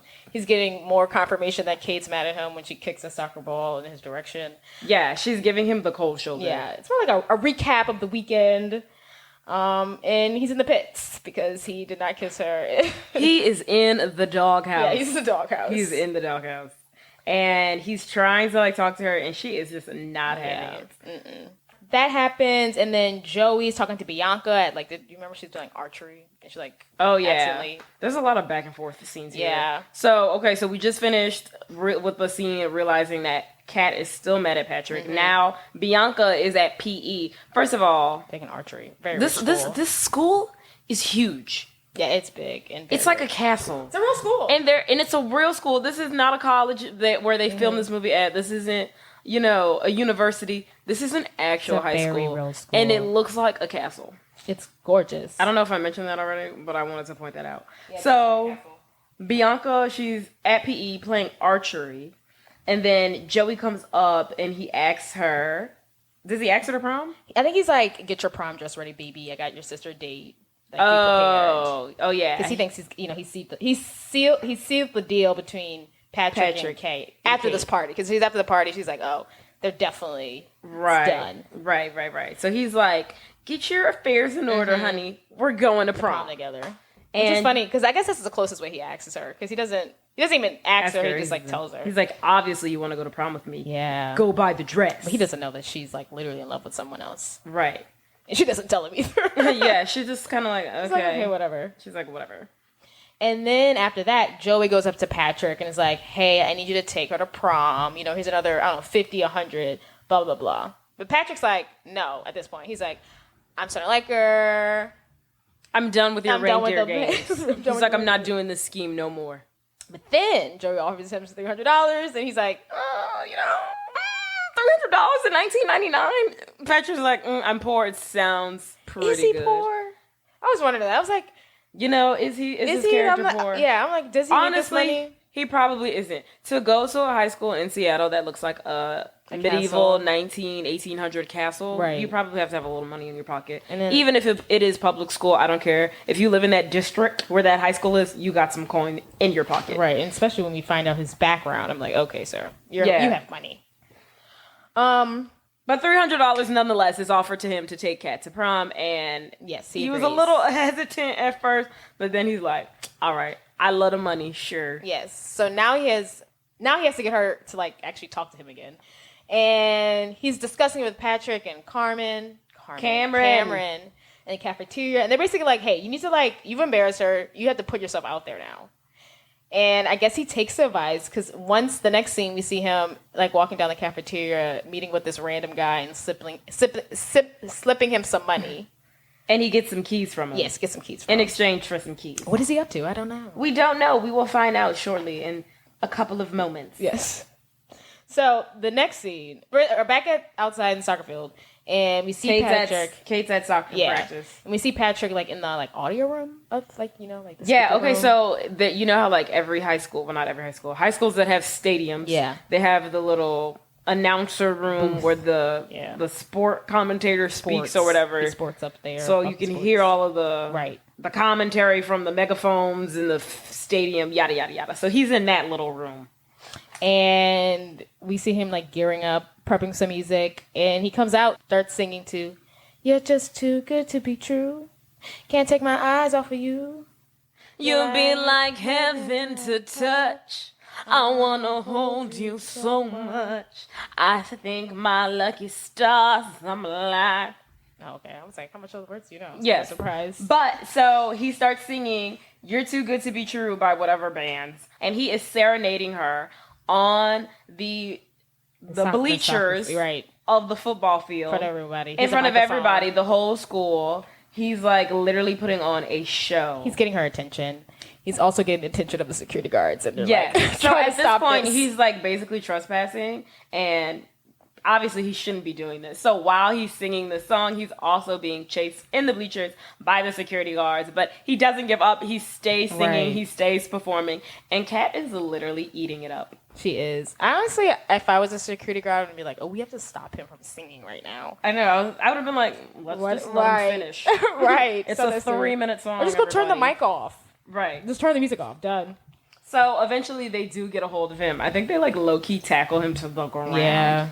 It's giving police brutality. Right. A little too much. He's a child. At the end of the day, he is a minor, everyone. So yeah, the security guards, they stop him. But his plan did work because Kat is smitten by him again. Smitten by him. Yeah. Once again. He's embarrassed himself. He's back in her good graces. Yes. That's all she needed. So next scene, Patrick is now in detention after his little, showcase. Mm-hmm. And then Kat enters the detention room with the plan of trying to sneak him out. The detention moderator, I guess, is her soccer coach. Huh? The moderator. The moderator of the detention session is her soccer coach. So she goes up to him and she's basically like, oh my goodness, I found a way to beat our rivals, the Orange Huskies. Mm-hmm. I just made that up. And she's basically like, we fake left, they fake right, we twist and shout, they hoop and holler, and then we should distract them. And then he's like, okay, how do we distract them? And she's like this. And she shows this grown man her breasts. Yeah, she flashes him. I think the worst part is that I don't think he cared. I don't think he reported her. I think he just like took that home and was like excited for it. I don't know, but it was weird. It was really peculiar, and I feel like there was other options for her to get him out of detention. She's just talking to him, and it shouldn't have been. That shouldn't have been her first. Yeah, she could have asked him like to go talk to him outside. I don't know. Yeah, But he was kind of a sleazy teacher, so I don't think he mind that much. So once he's snuck out of detention, the two go on these lovely dates. One of them is like they do like a little paddle boat. I don't think it's a swan boat, but it's super cute. I like it. And like the Seattle River? I don't know. Whatever body of water that's next to Lake Michigan? Just kidding. No. And they're also like chit-chatting again. We're learning more about Kat. She has layers and why she's angry. It's basically, she just keeps telling people why she's like the way she is. Yeah, what does she say? She's basically like, I don't want to let people down, so I don't like do much, or I don't open up to people because I have a fear of them being disappointed by me. I think she's just talking about her dad mainly. She has other layers we'll find out later. Does Patrick say anything? No, I don't remember him opening about anything. You know, he's full of secrets. He's actually full of secrets. They both are. Well, the date seems to be going well, and then while they're paddle boating or whatever, they're in the little water. They see paintball at a distance, so cute. on the land at afar, and then Patrick is like, "Should we do it? Should we go?" And they do. It's not like your regular paintball with like a gun. It's like, I don't know. It's like you literally put paint in like a balloon and you smash it on each other. I just want to clarify that because I'm like, oh, this is. It's just like this is weird. the date. No, it's just like a weird version of paintball. You're just literally throwing a balloon-sized thing of paintball. But I feel like you actually have to get close to like smash it. I don't know. They probably punctures very easily. Yeah, I wonder if that's like if the place is actually a paintball gun place, but they were like, for the sake of the movie, let's we can't keep it safe. Yeah, we can't have this around them. Nonetheless, it looked like a good time. Yes. And they were having a good time. They're so cute. Yes, they're running around, they're throwing paint on each other, they're like, we love each other. Oh my God, we're falling in love. This is so romantic. And then at the very end of their paintball scene, they both hit each other with paint. They fall on the hay barrel that's in the paintball place, and they kiss passionately. What a lovely date. I love it. It was a very cute ending. This is like their first kiss, and I'm pretty sure there's like 30 minutes left of the movie. Oh, right. The movie doesn't. They don't start liking each other until like the last like 20 minutes. Yeah, they don't finally like make headway until like. And it's downhill. Right. The next 10 minutes, it's like downhill. we finally get it. They're finally there, and then like now it's just 20 minutes later. It literally goes south. Right. So after they are done paintballing, they're back at Kat's house. For a little recap. And Kat is basically, well, I guess they're asking rumors about each other, but, you know, Patrick has the most rumors. So he's like, most of the rumors are like lies. He clearly didn't get a kidney transplant or set a person on fire. Yeah, so they're just asking each other about the rumors that are going around. Kat asks if, like, did he ever really actually eat a duck? And he's like, no. But he does confirm that his accent is real because he lived in Australia with his mom until he was 10. Yes. Which is the most important thing I got from that. Yes. And then there was also a rumor that he was in jail. Does that happen? Did I talk about that? He doesn't confirm that one until later. Okay, so there is a rumor that he was in jail, but that doesn't come up. He missed like last year's school. He's been gone for like a whole year. Oh, right. And she's like, what happened there? But I don't think he says it right now. Okay. Well, I know he doesn't say it right now. And they're being super cute. They're kissing some more. Her guard's down, and he asks her for prom. And she's like, what? Yeah, she finally is like, they're being intimate or whatever. And then he's like, go to prom with me. And she's like, hold on. It's like literally like record scratch. She's like, come again? Yeah, she's so bothered, which is so funny. Like, girl, come on, go to freaking prom. What's your hang up? And then he's just like, come on, like, no one will expect it. Like, it might be fun. And then she's like, why are you pushing this? He only asked twice, Kat. I thought his answer was kind of weird. He's like, no one would expect it. Like, are you my publicist? Like, why would you? Are we on a press tour? Yeah, he's like, it would be. Why does it matter? Different. Like, what's your game? I've been confused. That's such a. Are we rebranding? Yeah. Like, do I need a rebrand? Like, what's going on? But it's really so suspicious to her. She's like turned off by the whole thing, and he is annoyed that. He's basically annoyed that she's onto him. Yeah, because she's literally like, up to something. She's literally, after like the second time he asked, she's like, "What's in it for you?" And he kind of like looks like, "Oh, damn, she caught me." Right. And then he's basically projecting. Like, I just want to, enjoy the pleasure of your company. Yeah, he's literally gaslighting her. Yeah, she's right. Right. And then he pulls out a cigarette. Cat hates cigarettes. And he said he stopped smoking like 2 scenes ago. Yeah. So he pulls out a cigarette to smoke it, and then she pitches it out of his mouth and throws it, and she walks off in disgust and anger just like, once again with him. She's like, you're exactly who I thought you were, a terrible person. Yeah. So what a horrible ending to a lovely day that they just previously had. Yes. And then next scene, we're in the hallway. Yeah. Kat's friend, I feel like, have we ever even mentioned Mandela? I mentioned her earlier. Okay, so Kat's little best friend Mandela, she's like a Shakespeare fanatic, which is ironic because this film is in fact based off of a play by Shakespeare. That's what she brings to the table. Yes, that is what she brings to the table. Look at that homage that they do. But so Mandela, Kat's best friend, she opens up her locker in the hallway and she finds this like very gorgeous red Victorian dress in her locker with a note. And Michael, remember Michael, is asking her to prom. Right. And she's like, oh my God, Shakespeare? Of course. Love it. After that, we're back at Kat's house, and we're back at Kat and Bianca's house. Bianca asks her dad, can she go to prom? He's, of course, like, Kat's not going, you're not going. She's pissed. Right. Which leads Kat to go to Bianca's room, to discuss some things. Or a sister one-on-one, if you will. Yes. And in the background, you have this in your notes. Yeah. In the background, which I love, on the television, is the intro to an episode of The Real World Seattle. Did you ever make it that far back? Who's on Real World Seattle? No, girl, no. I never watched Real World Seattle. This is I know, it's like the oldest one. But some of the old ones, I know some of the people on there because of the challenge. Oh, yeah. But that's still too far back. The people on the challenge, they're like maybe like 2003, 2004. Okay. Yeah. That's not the one they did the remake of and they put everyone back. Which one's the first Real World? The first ever Real World was Real World New York. Okay. This is not the one that someone dies in it.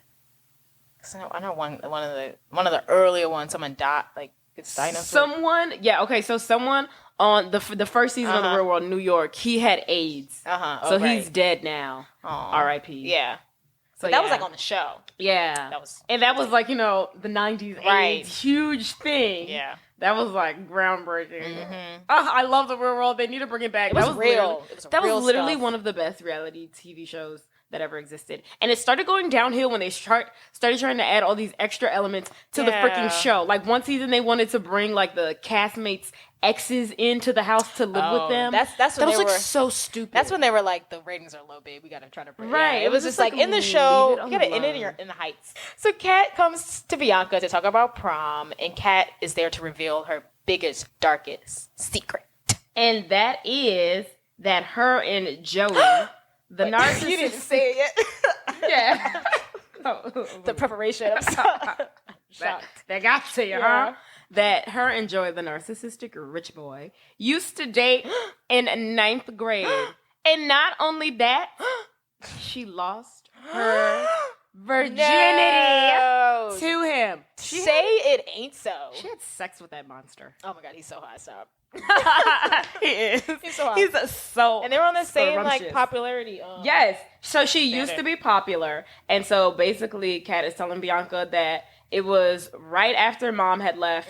Their mom had left, and everyone was doing it. Yeah, everybody was doing it. And so she was like, "Okay, I'll do it." And then after she hated it, she's like, "I'm not into it." Yeah, it wasn't for her.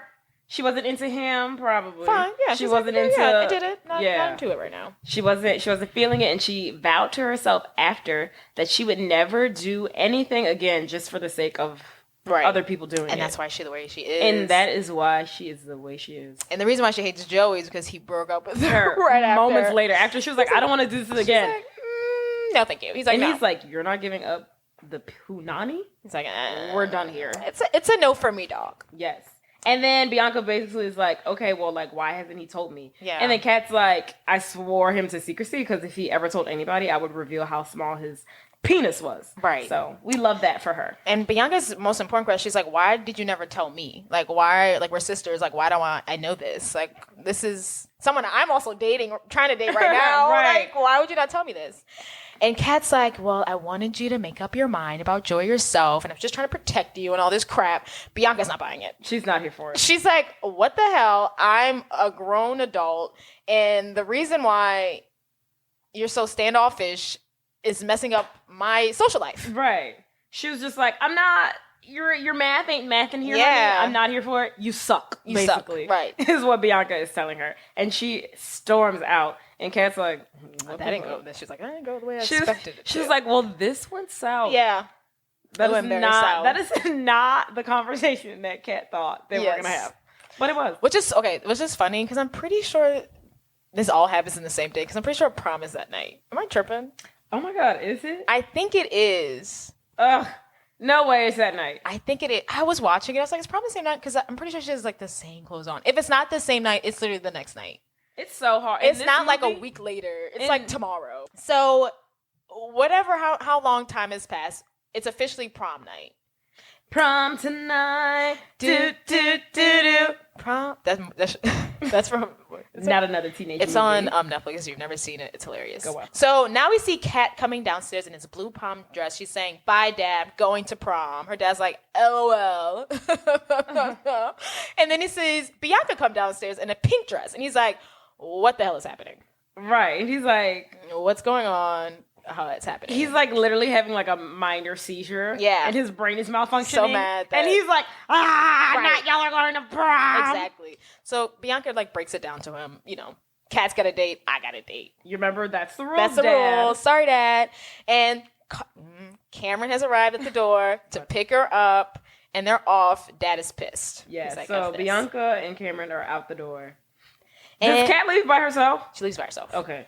Which I don't know why Patrick couldn't have picked her up, but they leave by herself. For a second, I thought she was just going there just for funsies. Just like, if he comes, if he comes. Were they meeting together? They were meeting there together. Oh. I don't know why he didn't pick her up. It's weird. I don't know. I don't like how we never saw them agree that she was actually going to go to prom.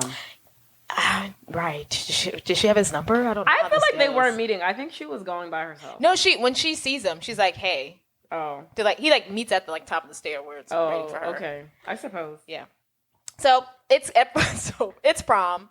Kat has arrived. She runs into Patrick, and she immediately apologized for questioning his motives. And he's like, yeah, no problem, babe. No problem. And then back at the girl's house, which is so funny, Joey has officially arrived to pick up Bianca. And the dad slams the door in Joey's face. He's like, hey, Mr. Stratford, I'm here to pick up Bianca. Ew. He's such a douche.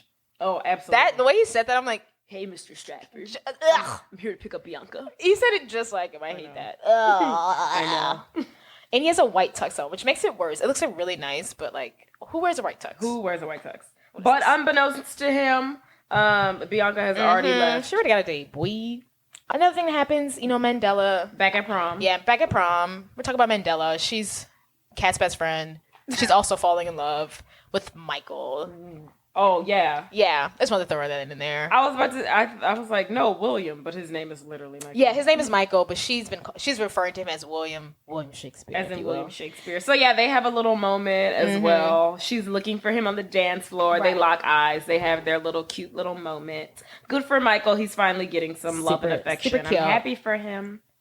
And then we see that. Then we hear in the background, or we don't really know who this band is, but Kat knows who this band is. And her favorite band is freaking performing. On the stage. At prom. And Patrick's like, I called in a favor. Cool points. Literally. Cool freaking points. And I honestly feel like, is that the same band that performs at the end? Yes. Okay. Is. So, like, the band that he calls in is a real, like, actual, like, famous band. In, like, the 90s. So, and they have, like... Really another indication that he actually might have money. Right, like how did he call them in? Right. He acts like he doesn't know this band. I'm like, who's he calling? Could you imagine if you're dating like I got Frank Ocean before I'm here? Right, you're calling in like Billboard hit, right, chart toppers, and rock stars. Right, we're getting married. Right. F this bet. Get on your knee because we're going to the courthouse. Yeah, and why do you need $300 to take me on a date? You're not poor. Stop it. Stop it. Right. Who are you trying to fool? But anywho, yes, her favorite band. Due to Patrick is now performing at prom, and she's like, "Oh my god, I love this man. I love him." So they're kikiing on the dance floor, and now Bianca is in the girls' bathroom, and to a surprise, she runs into her ex-bestie, Chastity. And Chastity has some Did we news say for her. that Chastity left the party with Joey? Yes. We'll just throw it in there in case it did. Okay, in case we didn't say that, at Bilky Longstein's party, Chastity leads with Joey instead of Bianca. Yeah. And she's like, hey, honey, you missed your chance. I feel like we said that, but... Yeah, just in case. Okay. I'll put it in there. So Chastity's there to let her know that you're not the only sophomore that gets to come to prom. Sophomores? She's like, you're not the only it girl here, honey. Yes. I also, a sophomore, am at prom. Booyah. And she also tells... Chastity also tells Bianca Joey's little plan. Yeah, she was like, Joe just wanted to sleep with you. Blah, blah, blah, blah, blah, blah, blah. But honey... You talking all this hot-ish. Where what's gonna happen? You were literally right. You were second choice. At the end of the day, he still wasn't asking you. And also, why are you so mad? You are the afterthought, Chastity. Why are you so mad? Why are you a hater? You know, Gabrielle Union always plays like the best blackie. No, that's not it. She said no. He said no. No, that's not it.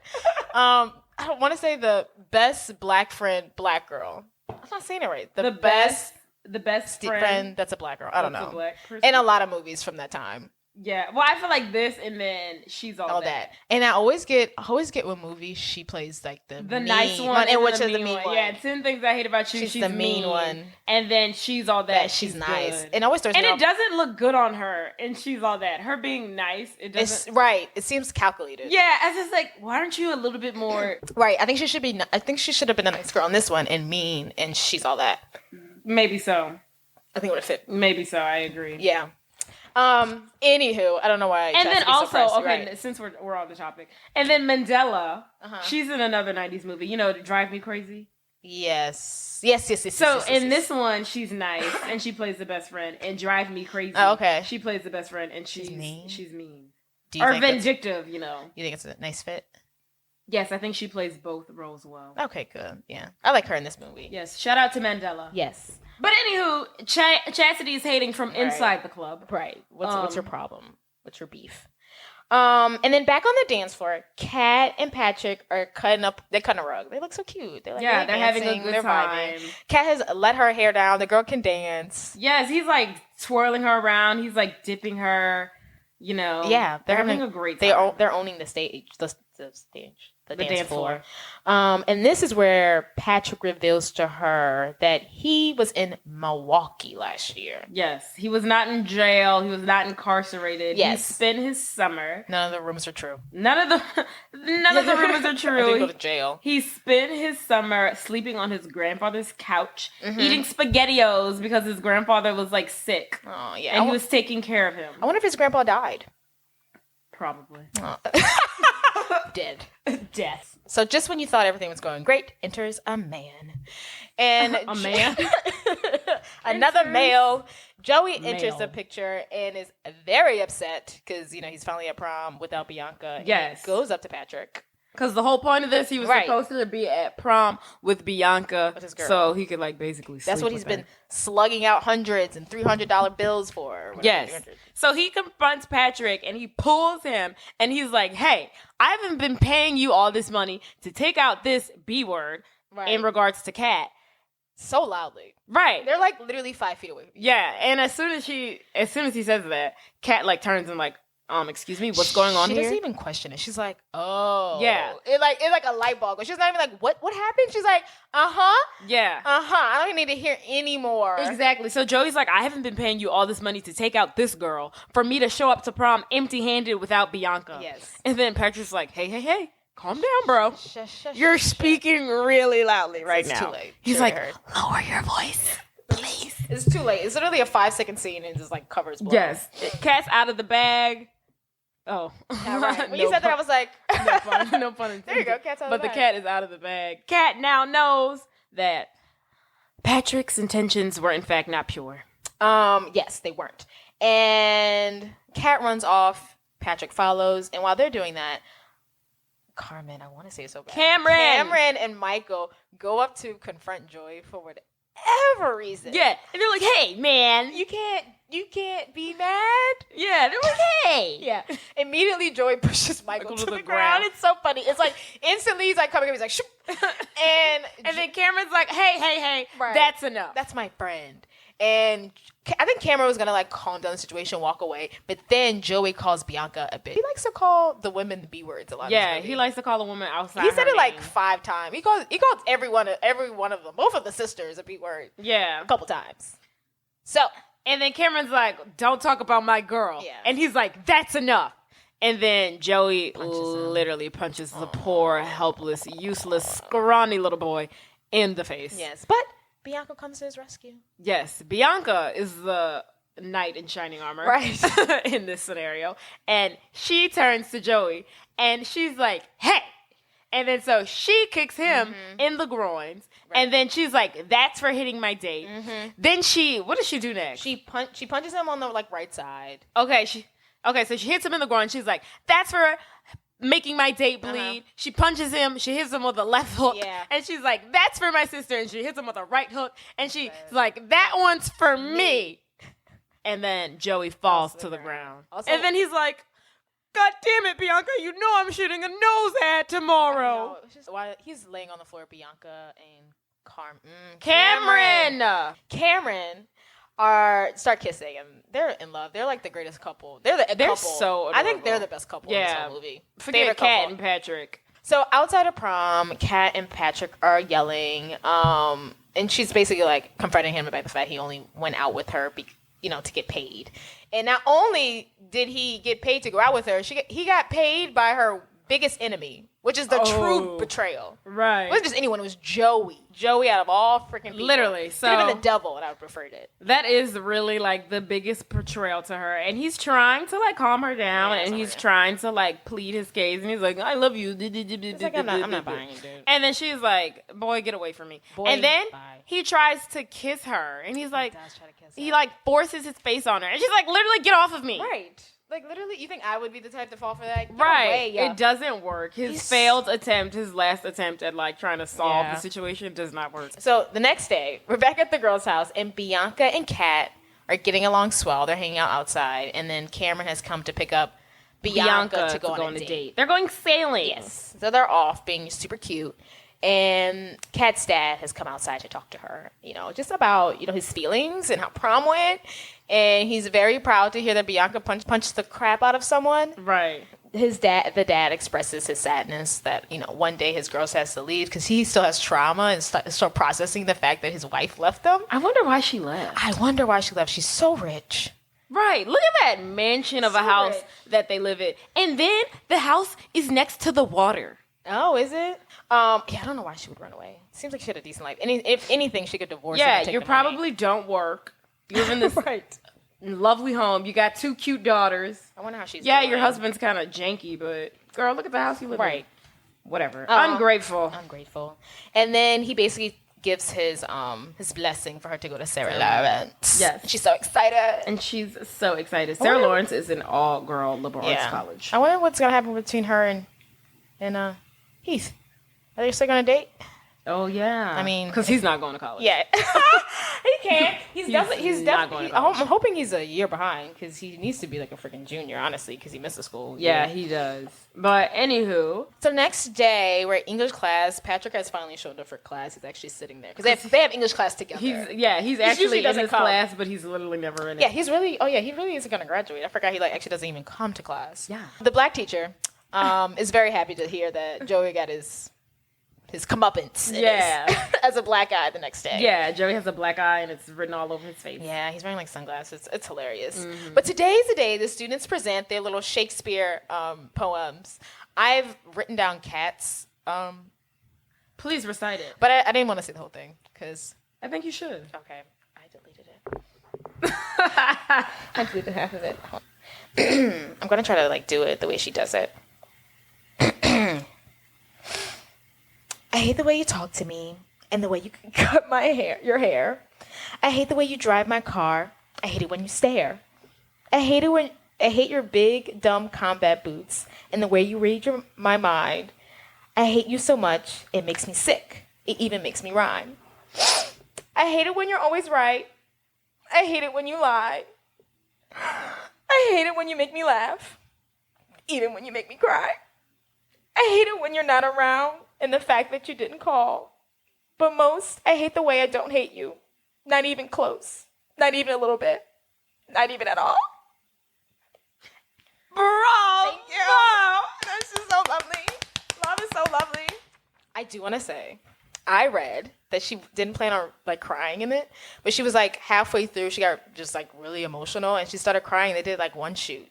And she's like, I wasn't sure if it was like, I just got these emotions out of anywhere, or like this was because like it was just so emotional that this was like my first big major film. Oh. She was like exhausted by the end of it, but she like cried. Oh, and that's the first take they did. Oh, I love that for her. Right? Watch it again and you'll be like, those tears are real. Acting. And then like Keith is like watching it and he's like, wow. Yeah, and they're like literally like not googly eyed, but they're like literally watching each other the whole time that she's talking. I wish something like that happened in high school. I'd be like, this is hot drama. Like, this is amazing. I would literally be like, I'm so uncomfortable. Oh my God, I would love it. Could you imagine if you watched that whole thing play out? It's like, oh, those two are dating at the party? Oh, those two went to prom together? Oh, they stormed off. If you see the whole thing play out? If I saw that, I would literally be like, these two are lame. No. I'm like freaking losers. I would literally be texting my group message like, no. I would love it. You won't believe these two squares. No, I'd be like, did y'all see Kate dating someone? I was like, that was the most awkwardest thing I've ever seen. No, I would love it. If this was reality, it would be gross. It would be super gross. It would just be two like nerds doing it. But in this like Hollywood film that I'm in, and everything's juicy and drama, I'm like, ugh. Eating it up. Living for it. So after she gives her little poem, her little speech, she runs out. Right? She's gone, right. She's gone. And Patrick follows her. Does he? I don't know. I'm not sure if he does, because the next scene is like the end of the school day. So I don't know what he did. I don't think he follows her. Oh. I thought she was running out to go home. Like she running. She runs out and she goes. Yeah. But anywho. The Matrix.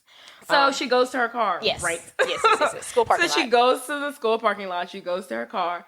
And remember, she's a lover of rock bands and whatever. So in her driver's seat is this like very expensive looking, another indication to why he has money. But he probably spent the money. He used the money from the bed. Right. He used the money from the bed. Duh.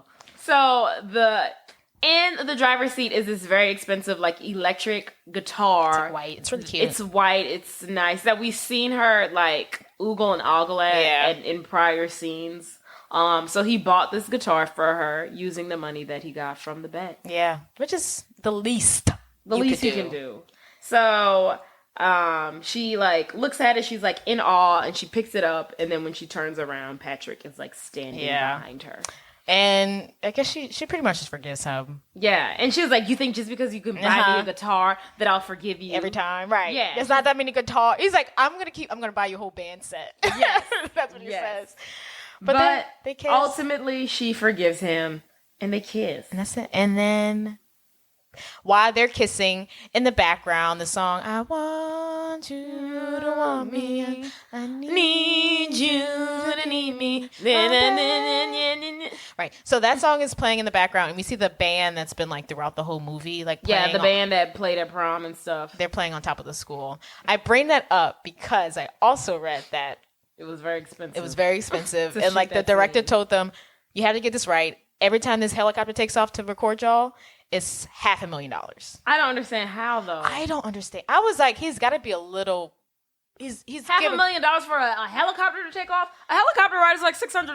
I don't know. Maybe I don't know why it was so expensive. Right. And I was like, this clearly before drones. I was literally about to say they could have used a drone for this. But I think it was before that. They must have been like in prototype. Yeah. But I was like, why is it so freaking expensive? But maybe because they had to get like someone special to like I get zero in on them. I mean, I get that they're on the roof of the $500,000. I don't know why either. My biggest fear would be maybe they had to pay. I'm sorry. I was like, maybe they had to pay for like air to fly a helicopter that close to the school in the air. I'm sorry. What were you about to say? No, I'm laughing at you, but I'm laughing at myself. Yeah. What she said? You hear me? I was thinking like maybe they had to pay for like the air rights. Maybe to fly that. I'm assuming that's not a helicopter zone. I don't know how that works, but maybe the air rights. Maybe. Girl, I don't know, but my biggest fear would be the fact that I had to perform on the roof of a school, and then the roof that they perform is so tiny. I wonder how they got up there. But anywho, it's a beautiful ending to lovely. a beautiful movie, It's so cute. and it's one of the best. So 10 things I love about this movie, man. Are you gonna go down the list? No, I'm just joking. But there is more than 10 things to love about Yes. this movie because it has 4 out of the 4 needed elements to Which make one again? prom, party, Bet. bet, Party, or bet. makeover. Makeover. Oh yeah, we put makeover and bet together. Oh, Prom, graduation. Graduation. Oh, dang it! It doesn't have a graduation. Yeah. Did I say graduation? You did. Does it really need a graduation? Maybe. Sometimes. Meh. Well, What's your favorite quote? I don't know if he said any quotes this time. Any quote? there's not that many good ones. Look at me. You know what? Yes, I do, but I don't even think we mentioned that quote. Yeah, that's what I'm saying. That's what I'm asking right now, so I can like throw it in there to like. Give me one. Yeah, it's not super quotable. Maybe look at me. Maybe one of the little poems, something from the poem. Oh, I hate that when you lie. Or no, literally something that comes out of the counselor's mouth. Like a cat. She's crazy. She was crazy. She is bonkers. I'll look up some quotes and we'll pick them. If I pick a quote that we didn't talk about, Get over it. get over it. But yeah, great movie. Yes, we love it. Yeah. Okay, Last well, questions. Yeah. Follow us on follow, rate, subscribe. like, rate, follow, comment, You subscribe. can start saying the beginning. Even if it's mean, we don't care. Oh, I very much Well, do care. Jordan cares, but I feel like it still helps the algorithm. Yeah, 0. I think it still does. Yeah, everything counts. But yeah, rate, subscribe, come back later. Love you. Happy birthday, Jade's Oh yeah, birthday. today's my birthday. I'm 27. Woohoo! Getting up there in age, man. Yes, I hate it here. Yeah. Okay, everyone, we love you. Good night. Toodaloo. Bye. Bye.